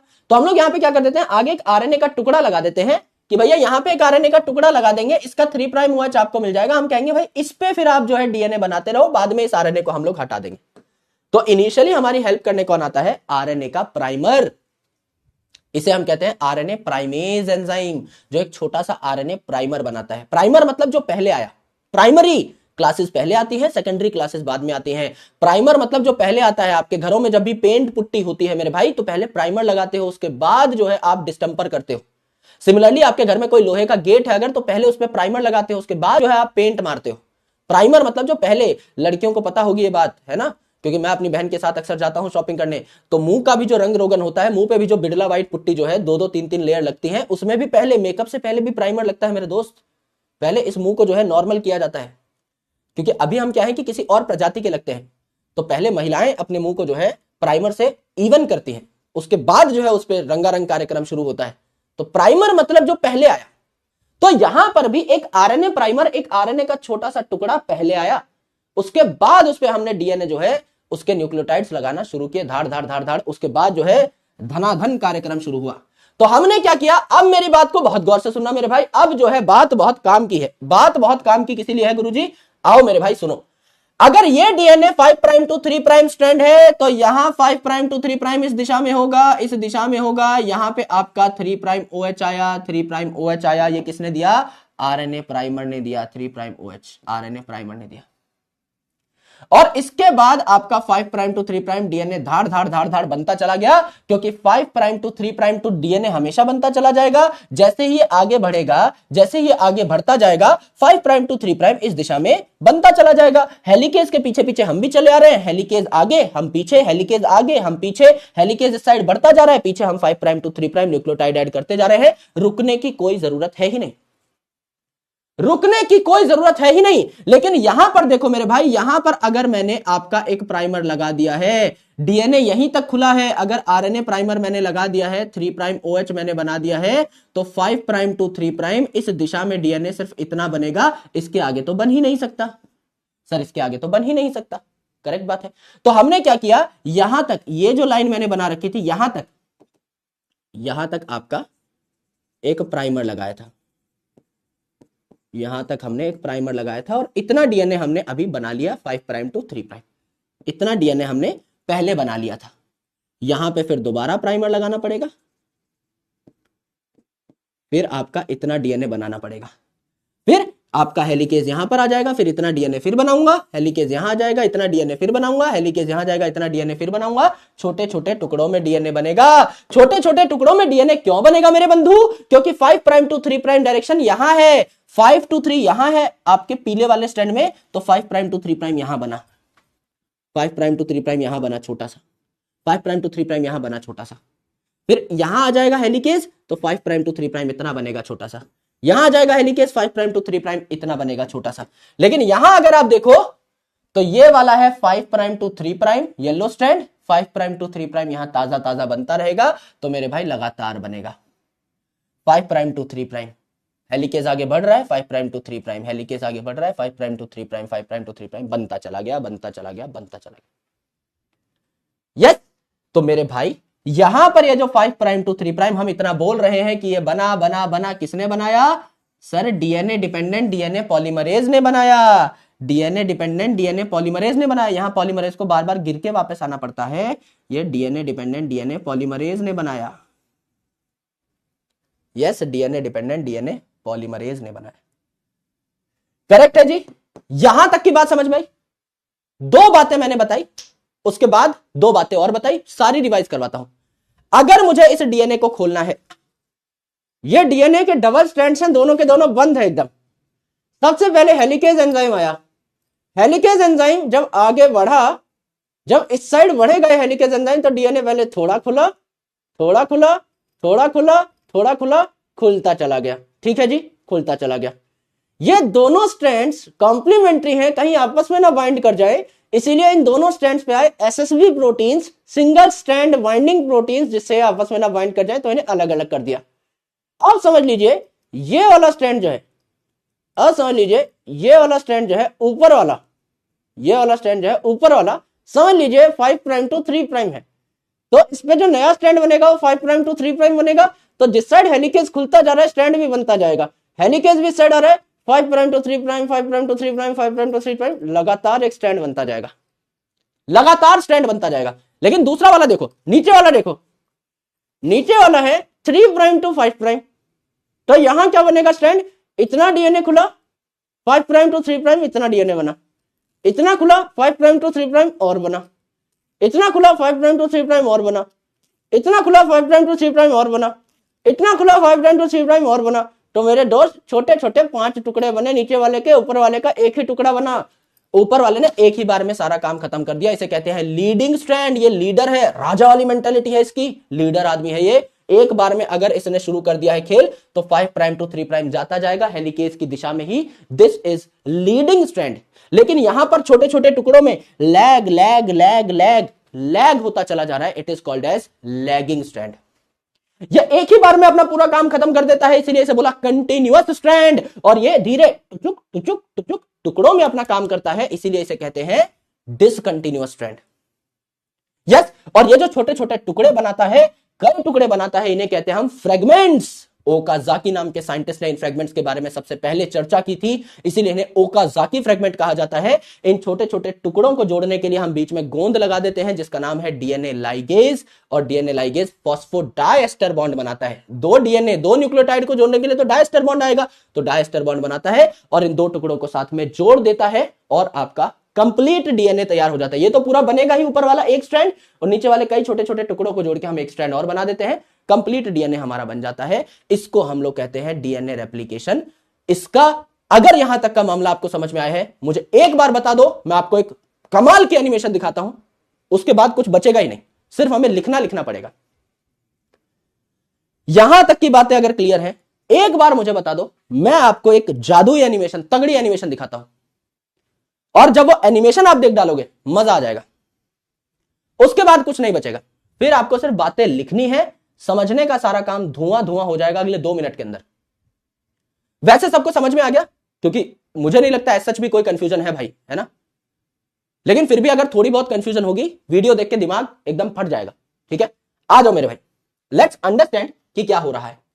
आइए, ये एनिमेशन है, आराम से मैं साथ साथ कमेंट्री करता रहूंगा, गौर से सुनते रहना मेरे भाई। ये है अपने पास double stranded DNA. Double stranded DNA को हम क्या कर रहे हैं, सबसे पहले खोल रहे हैं, क्योंकि हेलिकेज आएगा। तो मेरे भाई यहां पे सी के सामने जी आता है, ए के सामने टी आता है, और ऐसे ही बेस पेयर्स बने होते हैं। यहां पर आपको सारे बेस पेयर्स दिखाए हुए हैं। अब मेरे दोस्त बहुत आराम से देखना, बहुत गौर से सुनना, एक एक चीज जो होने वाली है। ऊपर वाला स्टैंड है 5 प्राइम टू 3 प्राइम, नीचे वाला स्टैंड है उल्टी दिशा में 5 प्राइम टू 3 प्राइम, यानी एंटी पैरेलल पोलैरिटी है। यहां पे एक एंजाइम आया जिसका नाम है हेलिकेज। हेलिकेज आता जा रहा है, डीएनए खुलते चले जा रहे हैं। इसे अनवाइंडेज भी कहा, क्योंकि अनवाइंड करता है, और वाई शेप रेप्लिकेशन फोर्क बनी। अब ये जो स्ट्रैंड है मेरे भाई, ये जो स्ट्रैंड है ना, इस पे प्राइमेज आया।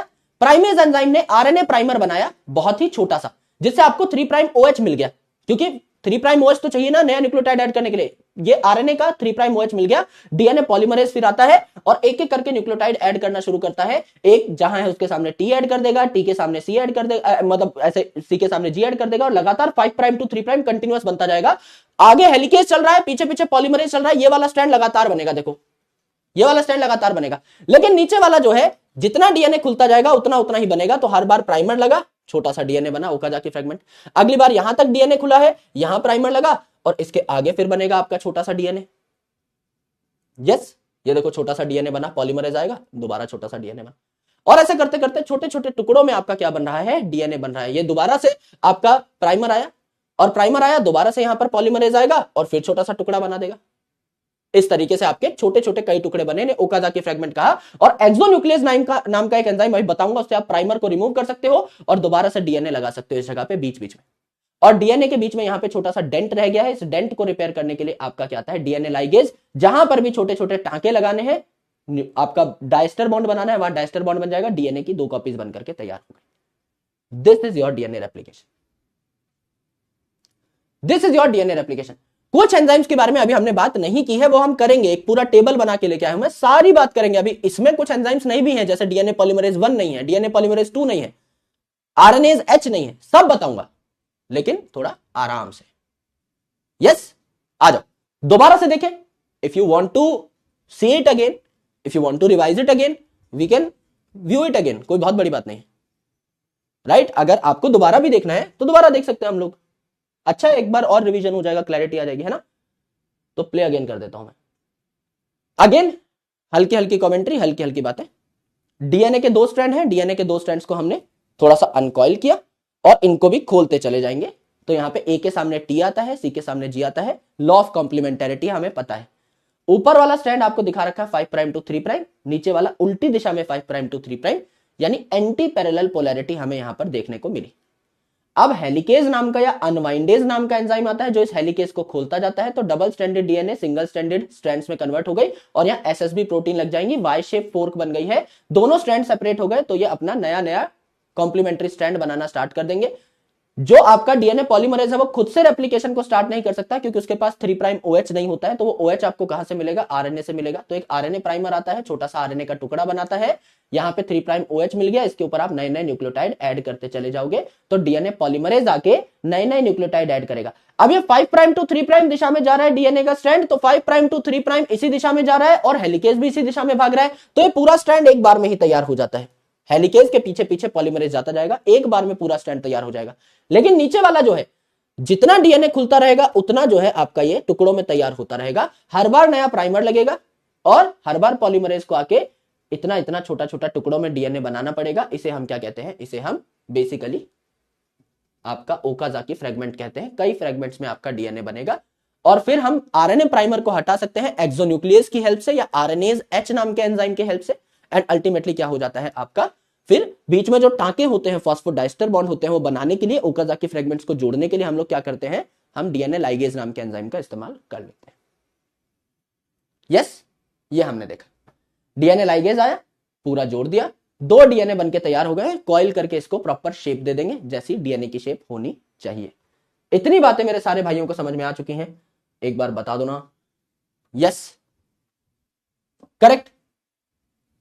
छोटे छोटे टुकड़े क्यों बनते हैं, छोटे छोटे टुकड़े इसलिए मेरे भाई क्योंकि पहले इतना ही डीएनए खुला है तो इतना ही बनेगा 5 prime to 3 prime, 5 prime to 3 prime में बन सकता है ना डीएनए। नीचे वाला स्ट्रैंड देखो 5 प्राइम टू 3 प्राइम इस दिशा में है, तो यहां 5 प्राइम टू 3 प्राइम इस दिशा में होगा, इतना ही बनेगा, इससे आगे कहां बन पाएगा, और इससे भी आगे नहीं बन सकता क्योंकि हेलिकेज पहुंचा यहीं तक है, तो इतना ही टुकड़ा बनेगा।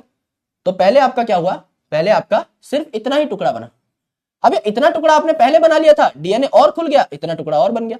फिर इतने इतने 2 टुकड़े आपने पहले बना लिए थे, डीएनए और खुल गया, इतना टुकड़ा और बन गया। तो नीचे टुकड़ों में काम चल रहा है, नीचे क्या हो रहा है आपका, टुकड़ों में काम चल रहा है। बात समझ में आई? इससे ज्यादा क्लियर नहीं हो सकता डीएनए रेप्लिकेशन, कहीं चले जाओ, दिस इज एकदम खतरनाक चीज। इससे ज्यादा डीएनए रेप्लिकेशन मुझे भाई मुंह में चेन फंसा के अब कौन ही पढ़ाएगा, राइट? डीएनए रेप्लिकेशन में जितने क्वेश्चन है, आप जब क्वेश्चन उड़ाओगे आपको पता लग जाएगा कि क्या हो गया है लेक्चर में। समझने में कई बार आसान लगता है, वहां टीचर की जीत हो जाती है कि भाई आसानी से समझा दिया, लेकिन बच्चे की जीत तब होती है जब क्वेश्चन बन जाए। तो आज रात को एक बार इस वीडियो के नीचे आकर बताना, गुरुजी हमने जितने क्वेश्चन लगाए सारे सॉल्व हो गए, वही है खेल और कुछ नहीं, दोनों तरफ से आउटपुट आना चाहिए, करेक्ट? आओ मेरे भाई एक बार इसकी बातें लिख लेते हैं, इसकी बातें लिख लेते हैं। हर बार नया प्राइमर लगेगा नीचे, हर बार नया क्या लगेगा आपका, पॉलीमरेज भी लगता रहेगा, ठीक है? ये हम लोगों ने देखा, ठीक है। तो पहले हमने हेलिकेज के बारे में पढ़ा, एसएसबी प्रोटीन के बारे में पढ़ा। ये क्या है, 3 प्राइम OH है। हम कह सकते हैं कि DNA polymerase can't start replication on its own since it lacks 3 prime OH. Therefore, RNA primer makes a small RNA stretch. RNA stretch मतलब RNA का एक टुकड़ा, a small RNA stretch that provides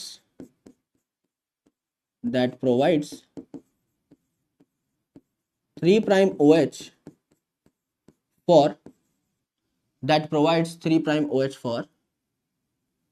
nucleotide addition,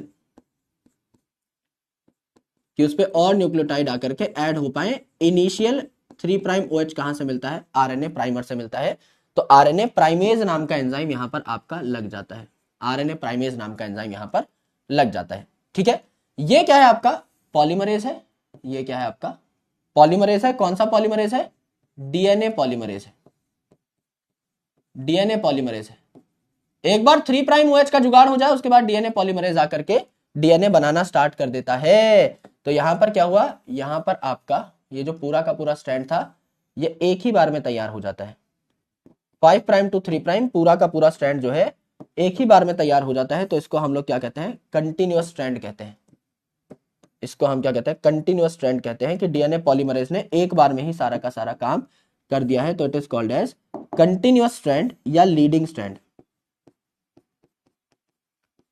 continuous या leading strand, leading strand, correct? और ये क्या है, discontinuous या लैगिंग स्ट्रैंड, डिसकंटिन्यूअस या लैगिंग स्ट्रैंड, डिसकंटिन्यूअस या लैगिंग स्ट्रैंड हो जाएगा आपका। एंड यहां पर क्या है, छोटे छोटे टुकड़े जो बने हैं, इन छोटे छोटे टुकड़ों को हम लोगों ने क्या कह दिया, Okazaki fragments, Okazaki fragments, Okazaki fragment छोटे छोटे टुकड़े which are together connected by the ligase enzyme. इतनी बात समझ में आ गई। एक बार लाल कलर के दिलों की बाढ़ आ जानी चाहिए चैट सेक्शन में, या तुनिक तुनिक कर डालो इन द चैट सेक्शन। एक बार फटाफट बता दो मेरे भाई, यहां तक की बातें सबको क्लियर है या नहीं। सारे एंजाइम्स मैं आपको दोबारा से रिपीट कराऊंगा एक टेबल के माध्यम से, एंड उसके बाद हम लोग आगे बढ़ जाएंगे एंड कई सारे क्वेश्चन सॉल्व कर रहे होंगे फ्रॉम एनसीईआरटी किताब, एनसीईआरटी पाठ्य पुस्तक। सर साइमा को बर्थडे विश कर दो, Saima happy birthday, happiest birthday. इतने सारे बच्चों में भी किसी को फिक्र है भाई, एक दूसरे की ही वो चल रही है ना। वेरी गुड वेरी गुड, एकता में बल है। आओ, क्या बात है यार, अमेजिंग, बहुत बढ़िया। इनोवेशन के पिटारे हो यार तुम। टूनिक टूनिक भी एकदम, उसमें भी एकदम वो ढूंढ रखा है ना, आलस्य पूर्ण टूनिक लिखा है किसी ने, टूनिक टूनिक। एक मतलब क्या बताऊं तुमको, मैं कितना भाव विभोर हूं तुम्हें पढ़ा करके, सच में ही है ना। एक मेरा भाई आ गया है, हट जाओ गुरुजी आगे से, सब समझ में आ गया है, आज दुनिया ही फाड़ दूंगा, बस आगे से ये। सर मुंह धो के आया करो पहली बात तो क्लास में, और लिखवाते ही सर मेरा ना माथा फट जाता है। जब तक समझाते हो बहुत प्यारे आदमी लगते हो, एकदम लिखवा के ना इधर हट जाया करो सामने से। हट रहा हूं मेरे दोस्त, है ना। हाँ, इससे पहले मेरी फील्डिंग सेट कर दो। तुम तो भाई देसी तमंचा हो यार, तुम तो किस दिन मेरे हाथ में फट जाओगे। तुम्हारी दोस्ती का कैसे विश्वास कर सकता हूं मैं तुम्हारे नाम पे दुनिया से पंगे ले लेता हूं कि हाँ भैया जारवेस आर्मी बहुत स्ट्रांग है ना हमारे, तो मैं तो कुछ भी कर दूंगा, तो मेरे साथ तो मेरे मित्रगण खड़े रहेंगे हमेशा हर परिस्थिति में। तुम तो यार मेरी बैंड बजा दो किस दिन। तुम सच में बता दो, मैं तुम पे दाव खेलूं या ना खेलूं, तुम मेरे साथ हो या नहीं हो, तुम मेरे से प्यार करती है नहीं कर... मेरे को एक बार बता दो भाई। मैं देखो, मैं बहुत भोला आदमी हूं, मैं ऐसे बातों में आ जाता हूं। मैं कुछ बहुत इंटेलिजेंट इंटेलेक्चुअल नहीं हूं when it comes to relationships. मैं बहुत ऐसे बेवकूफ आदमी हूं इस मामले में। मुझे बता दो भाई, तुम मेरे साथ हो या नहीं हो। क्या मैं तुम्हारा नाम लेके इधर उधर हवा काट दूं या ना काटूं? Just give me a clarity, है ना। ऐसे इधर ही गुरुजी साइड हट जाइए, गुरुजी इधर हो जाइए, उधर हो जाइए। देखो तो कई बार मुझे लगता है कि तुम मुझे फंसा के दूर चले जाओगे मुझसे, है ना। तो मुझे बता देना भाई क्या है।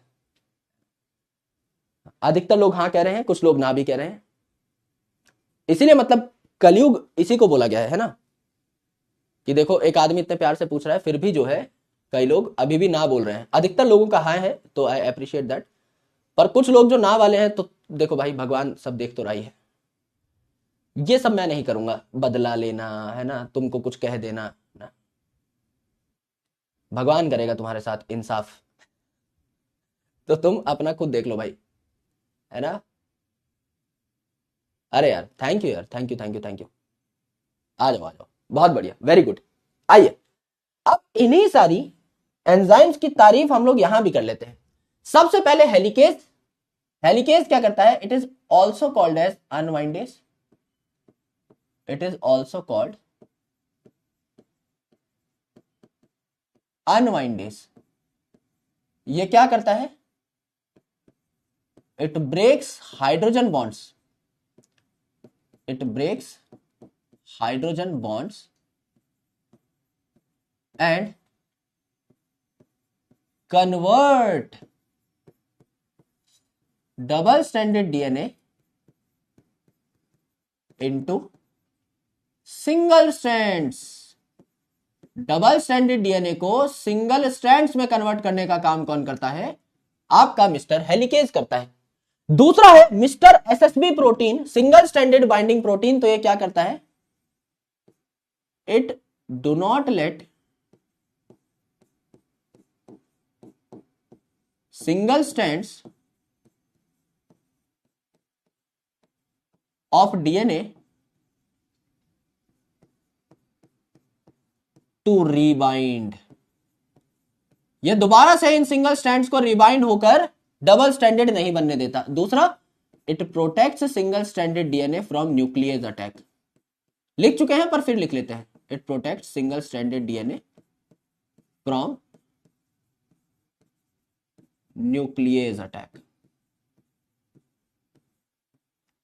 करेक्ट है जी, एकदम करेक्ट है मित्र, कोई दिक्कत इसमें नहीं है। टोपो आइसोमरेज या गायरेज क्या करता है? इसके बारे में तो अलग से एक पूरी स्लाइड यूज की थी। It release tension. It release tension in DNA. Tension को रिलीज करता है हमारा टोपा भाई। यहां पर है primase. It synthesize RNA primer it synthesize RNA primer that provides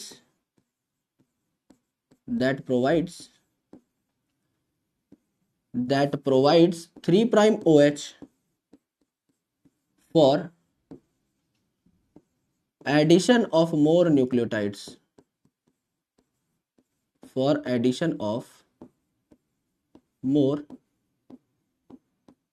nucleotides. DNA के न्यूक्लियोटाइड आकर के ऐड हो पाए, इसीलिए 3' OH की जरूरत पड़ती है। डीएनए पॉलीमरेज की अगर हम बात करें तो प्रोकैरियोटिक डीएनए पॉलीमरेज हमारे सिलेबस में है, यूकैरियोट में और होते हैं मेरे भाई, बहुत सारी यूनिट्स होती है ना, अल्फा बीटा डेल्टा गामा बहुत कुछ होता है।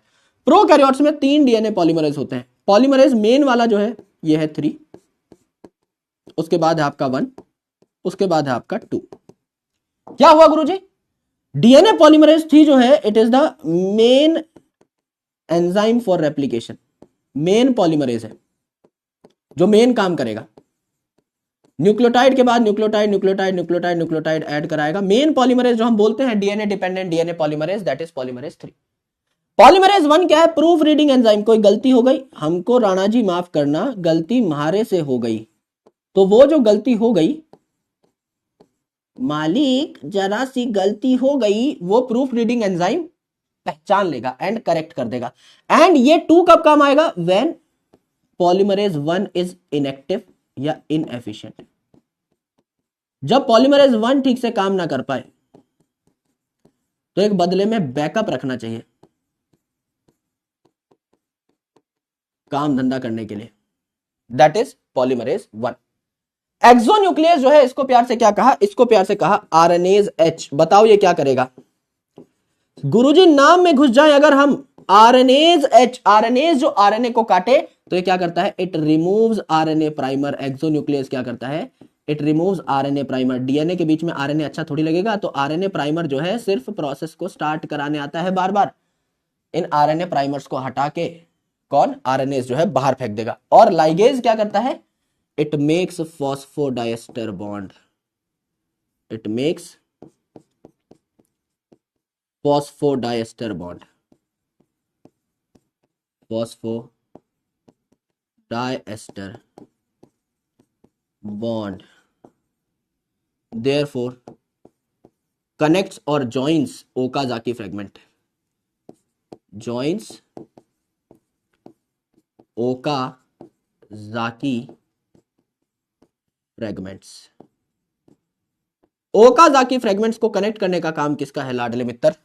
लाइगेज का है। यस, फॉस्फोडाइएस्टर बॉन्ड जब ये बनाएगा तभी तो 2 अलग अलग न्यूक्लियोटाइड को ये कनेक्ट कर पाएगा। इतनी बातें सबने लिख ली हैं तो मुझे बता दीजिए, मैं आपको एनसीईआरटी की रीडिंग करा देता हूं एंड उसके बाद मैं आपको ले चलता हूं कुछ सवालों की सैर पे, जिसके बाद हमारा टॉपिक एकदम एंड टू एंड खत्म हो जाएगा।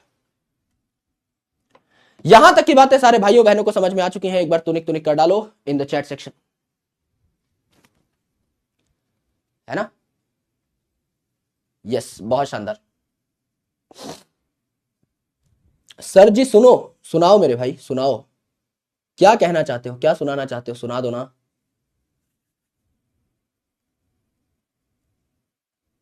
सर साइड हो जाओ। हाँ हाँ भाई यार, माफी मालिक, आप मुझे बता दिया कीजिए, है ना, जो करना है जीवन में। मुझे आपके मार्गदर्शन की बहुत जरूरत है ना?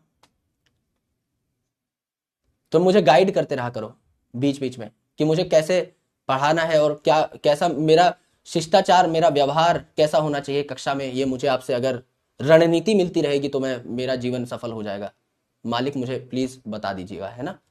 कुछ भी कहीं मैं इधर उधर गलती करता, मस्तीखोरी करता दिख जाऊं तो आप जो है मुझे थोड़ा सा मेरे ऊपर हमला कर दिया करो, है ना? एकदम कुछ लेके आया करो ऑनलाइन ही। अरे और कितना साइड हो जाऊं भाई, फ्रेम से ही निकाल दोगे क्या? वो अभी भी साइड साइड लिख रहे हो। मैं इतना कोने में खड़ा होकर बात कर रहा हूँ यार, यहां तक का कंटेंट है, एक ही लाइन तो है बस जो उस साइड लिखी हुई है। मैं तो अपने साइड में खड़ा हूँ भाई, इतने से कंटेंट पे 90% तो 99% तो लिखा ही हुआ है यहाँ पे। अब वो एक कीटाणु भी मारोगे क्या जो डेटॉल ने छोड़ दिया था, उसको भी आज ही चप्पल से पीट पीट के मार थोड़ी डालोगे यार। इतना तो कभी भी लिख सकते हैं ना हम लोग, है ना? बहुत, कैसे क्या बताऊं तुमको।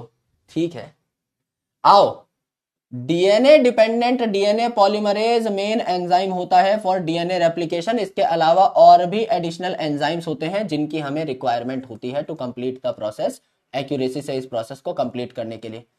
पहले तो जितना लंबा आपका डीएनए है पूरे सेल के अंदर, जैसे हमारे सेल में 2.2 मीटर लंबा डीएनए है, तो पूरे को ही लेंथ वाइज हमें सेपरेट करना पड़ेगा, तब जाके रेप्लिकेशन फोर्क बनेगी। जब हम डीएनए के स्ट्रैंड को सेपरेट करेंगे तो वाई शेप रेप्लिकेशन फोर्क बनेगी। ठीक है, तो डीएनए डिपेंडेंट डीएनए पॉलीमरेज जो है सिर्फ 5 प्राइम से 3 प्राइम दिशा में ही डीएनए को रेप्लिकेट कर सकता है। तो एक स्ट्रैंड तो ऐसा होगा जो 5 प्राइम टू 3 प्राइम दिशा में कंटिन्यूअस बनेगा यानी लीडिंग होगा, और दूसरा जो है मेरे भाई वो डिसकंटिन्यूअस बनेगा यानी कि वो क्या होगा, लैगिंग होगा, और छोटे छोटे टुकड़ों में डीएनए बनाएगा। इन्हें हम लाइगेज से जोड़ देंगे। तो डीएनए पॉलीमरेज जो है ये खुद जो है डीएनए रेप्लिकेशन के प्रोसेस को इनिशिएट नहीं कर सकता क्योंकि इसके पास कोई 3 प्राइम OH नहीं है, इसीलिए हम इसमें आरएनए प्राइमर लगाते हैं। और डीएनए रेप्लिकेशन ऐसा नहीं कि डीएनए में किसी भी जगह से स्टार्ट हो गया, ये एक स्पेसिफिक जगह से स्टार्ट होता है जिसे ओरी कहते हैं। ठीक है, ओरिजिन ऑफ रेप्लिकेशन।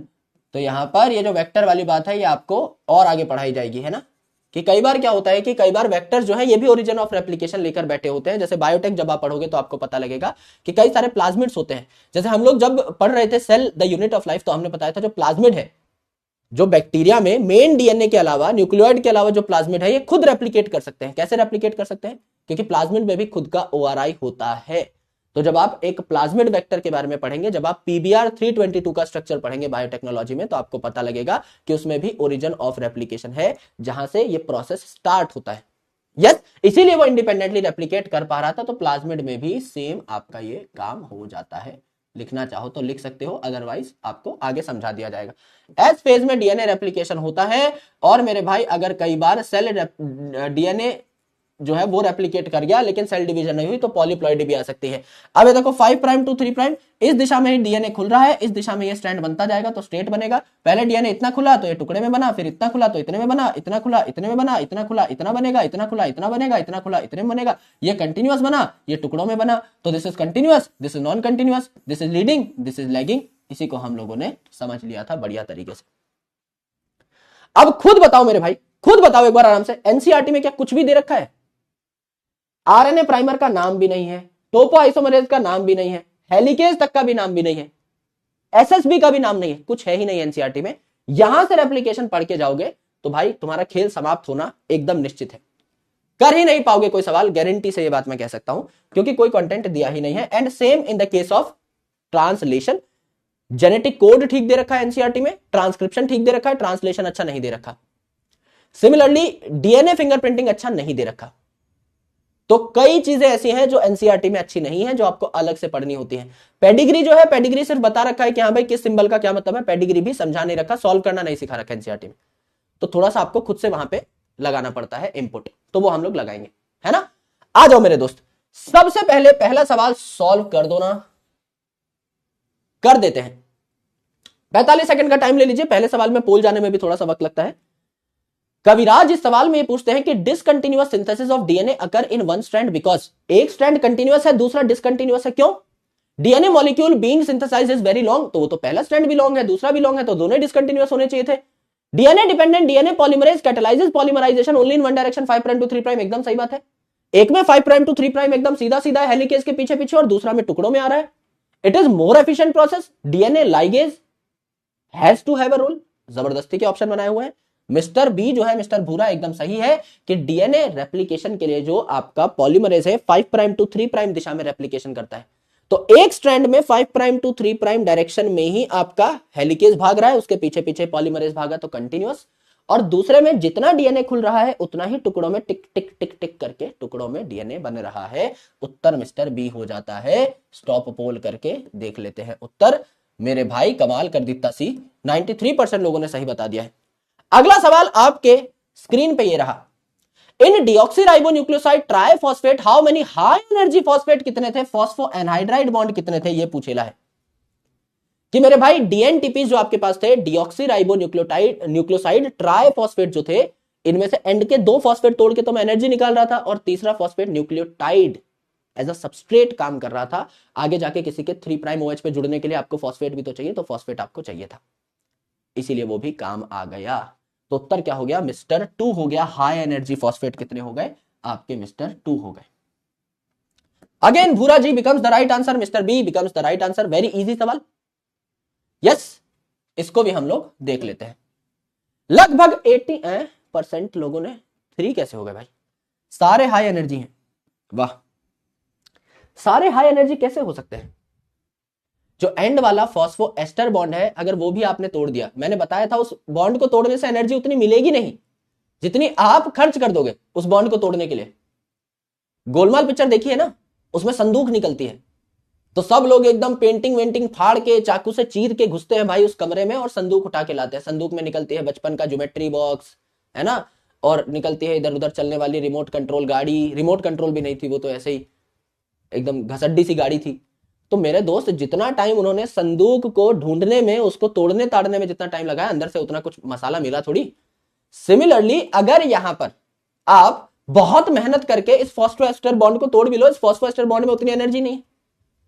समझ लो भाई, आपको किसने कहा कि भाई जादुई संदूक है हमारे पास एक, इसके अंदर बहुत काम की चीजें हैं, बहुत बेहतरीन चीजें हैं, है ना, और निकला भाई अंदर से एक अखबार निकला। ये अखबार पढ़ा करते थे, राजा महाराजा पढ़ा करते थे अखबार अपने टाइम पे। भाई तुम्हारे काम का थोड़ी है वो अखबार, तुम तो किताब नहीं पढ़ते, अखबार कहां से पढ़ोगे? सॉरी दोस्तों। Leading strand during DNA replication is formed. Leading strand को और क्या कह सकते हैं?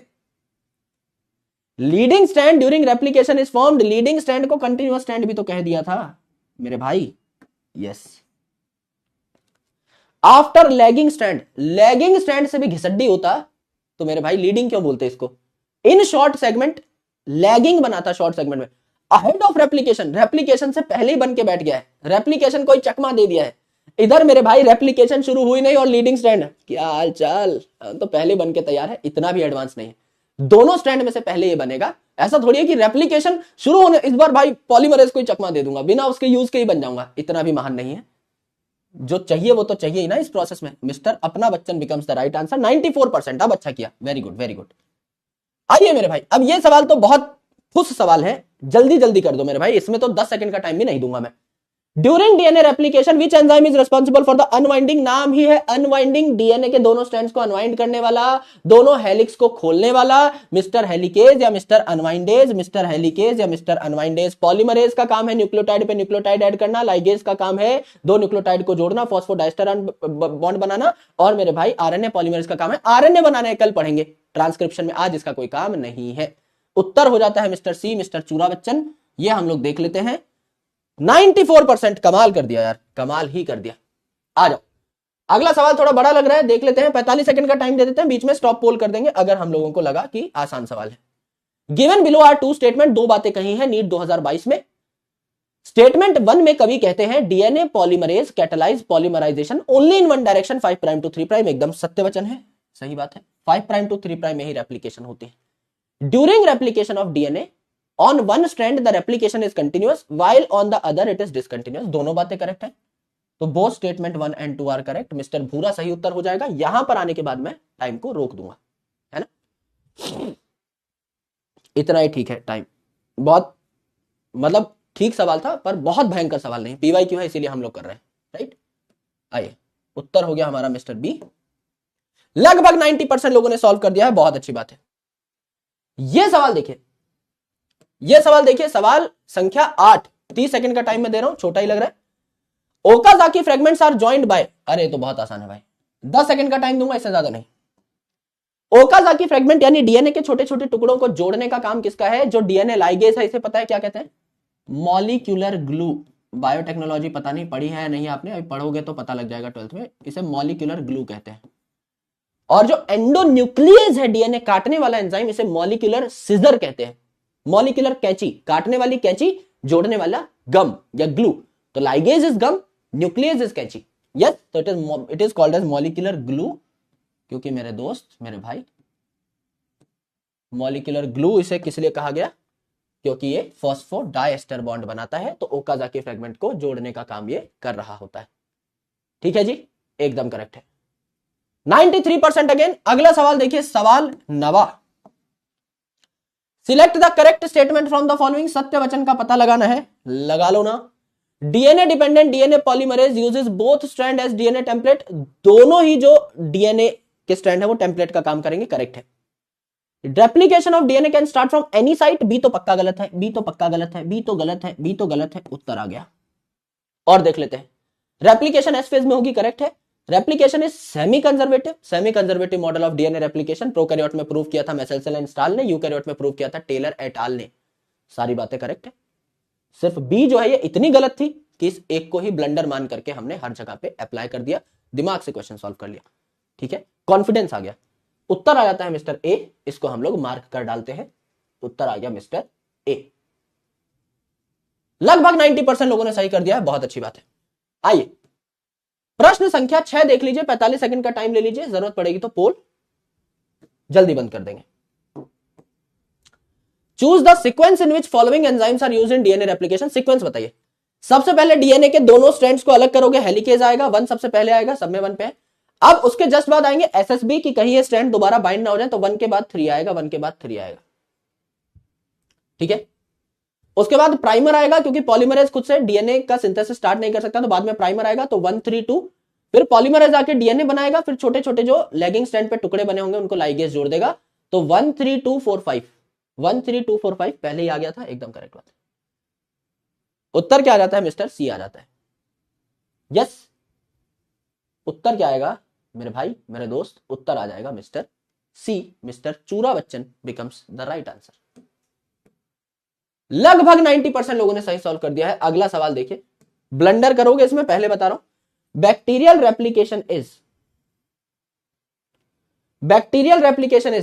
रेप्लिकेशन में क्या होता है? With single ORI site, mono repliconic है तो एक ही ओआरआई साइट होती है, एक ही रेप्लिकॉन होता है, एक बार अगर स्टार्ट हो गई रेप्लिकेशन तो खत्म होकर ही दम तोड़ेगी। बाई डायरेक्शनल, जैसा मैंने बताया ओआरआई है, दोनों डायरेक्शन में रेप्लिकेशन स्टार्ट होगी और फिनिश पॉइंट पे दोनों मिल जाएंगे, तो बाई डायरेक्शनल भी होगी।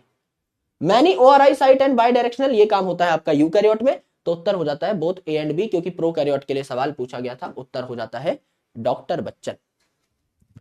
Doctor Bachchan becomes the right answer. Correct है जी, एकदम करेक्ट है गुरुदेव, हमें कोई प्रॉब्लम, कोई परेशानी, कोई दिक्कत, कोई तकलीफ यहां तक नहीं है। यस है ना ब्लंडर।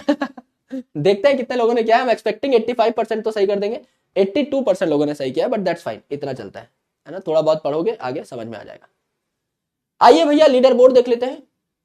रोहन, आयुष, निशात, गीतेश, महेश शर्मा, आशना सिद्दीकी, आईजीएल एक्स स्केरी, जे युवराज, भूमिका शेखावत, रोनाल्डो मौसी। अरे मेरे भाई, अरे वाह, देखा, ये होते हैं बकैत।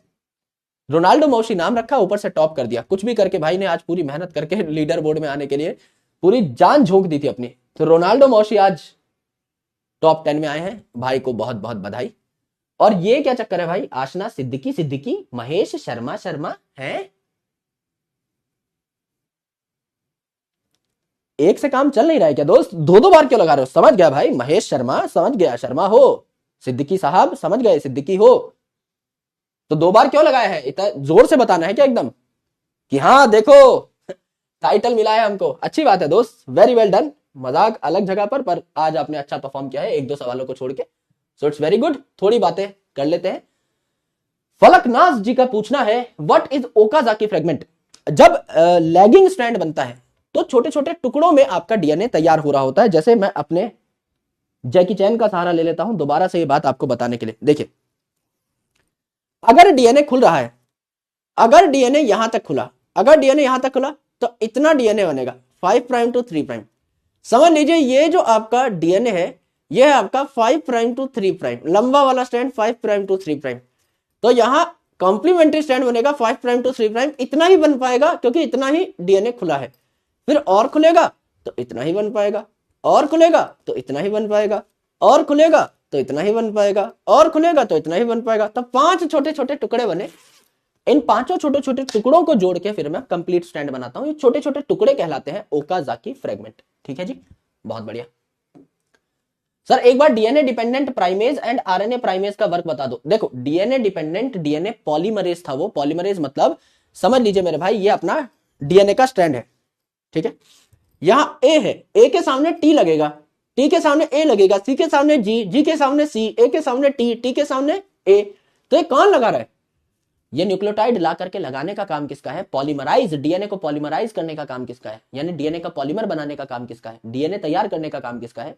डीएनए डिपेंडेंट डीएनए पॉलीमरेज का।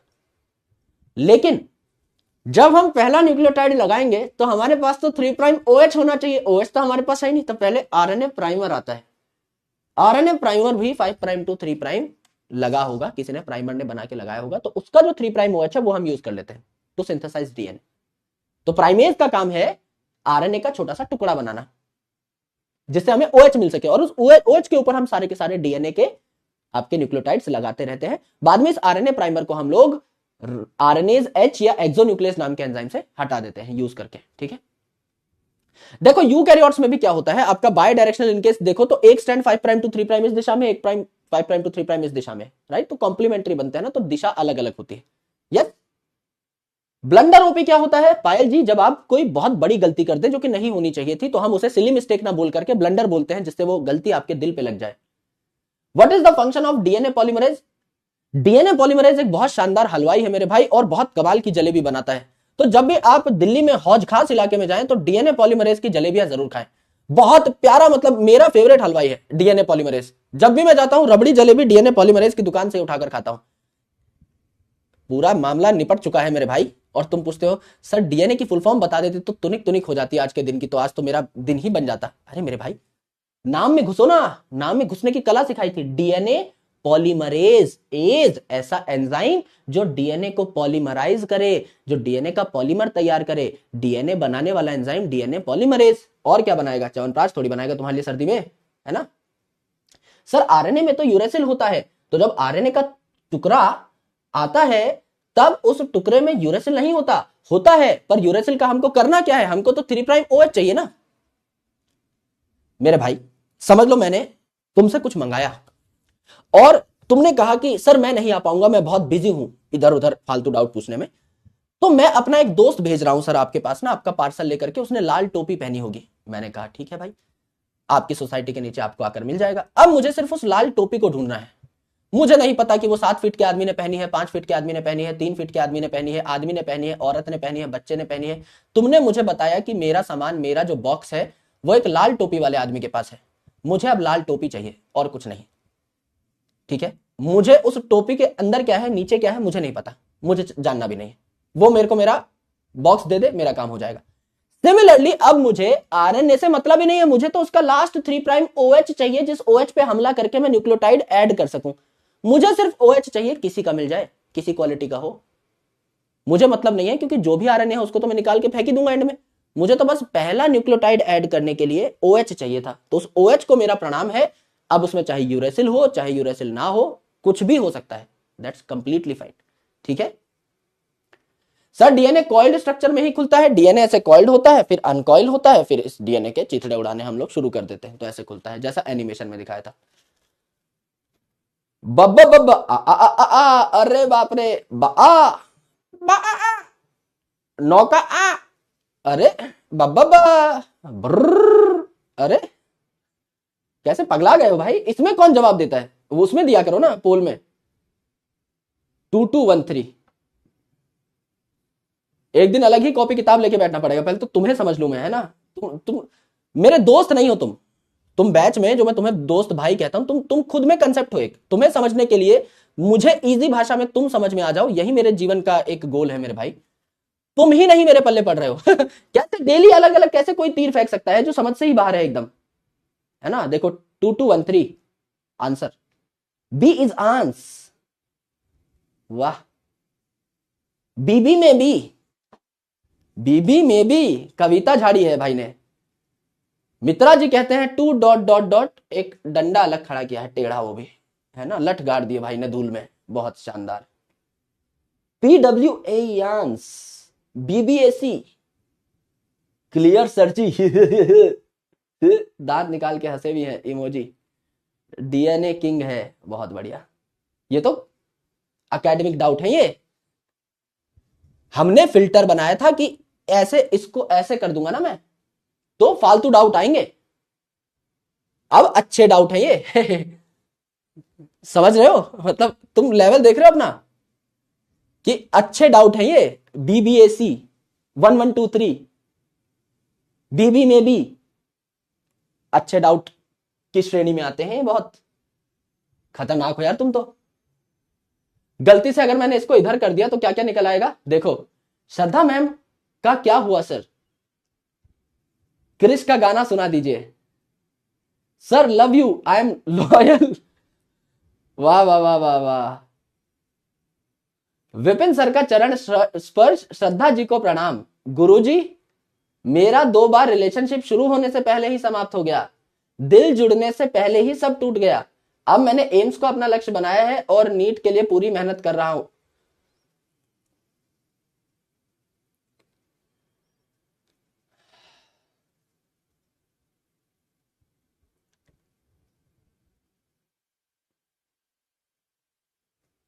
ठीक है, मतलब क्या ही बोल सकते हैं।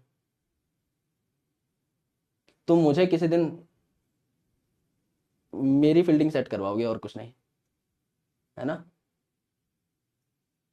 सर? एक बार यह बोल दीजिए डॉक्टर बाबू। देखा, मतलब है भाई, तुम्हें कुछ बात है तो तुम्हें सच में कुछ बात है, ऐसे थोड़ी। हीरा हो तुम इस देश का। मेरे कई बार ना, मेरे को रात को मैं उठ जाता हूं ऐसे अचानक से। मैं बहुत कम सोता हूं, मैं जैसे मतलब किताब विताब लिख के और बहुत सारे मेरे काम चल रहे होते हैं, मैं रात को बहुत लेट सोता हूं। लेकिन कई बार ऐसे झटपटा के उठ जाता हूं जब मैं सोचता हूं कि देश की भागदौड़ तुम्हारे हाथों में है। नींद नहीं आती उसके बाद मुझे ही कुछ करना पड़ेगा, मुझे एक्स्ट्रा मेहनत, मुझे 3 लोगों का काम करना पड़ेगा, लेकिन तुम्हारे हाथ तो मैं कुछ नहीं छोड़ सकता। तुम्हारे तो रगों में घुस गई है ये। रेप्लीकेशन समझ में आया तो दिल उड़ा दो जाते जाते। कंसेप्ट समझ में आने चाहिए, मस्ती मजाक अपनी जगह सब ठीक है ना? आ जाओ मेरे भाई, है ना? ऑल सेट, सब कुछ ठीक है। रेप्लीकेशन अगर एकदम क्रिस्टल क्लियर हो चुकी है, एक बार ईमानदारी से लाल कलर के दिल, ऐसा नहीं कि सिर्फ भाई का दिल रखने के लिए कि विपू भैया ने बोला तो उड़ा देते हैं दिल, ऐसा नहीं। जब सच में कुछ ना समझ में आए तो मल्टीपल टाइम्स पूछ लिया करो, है ना?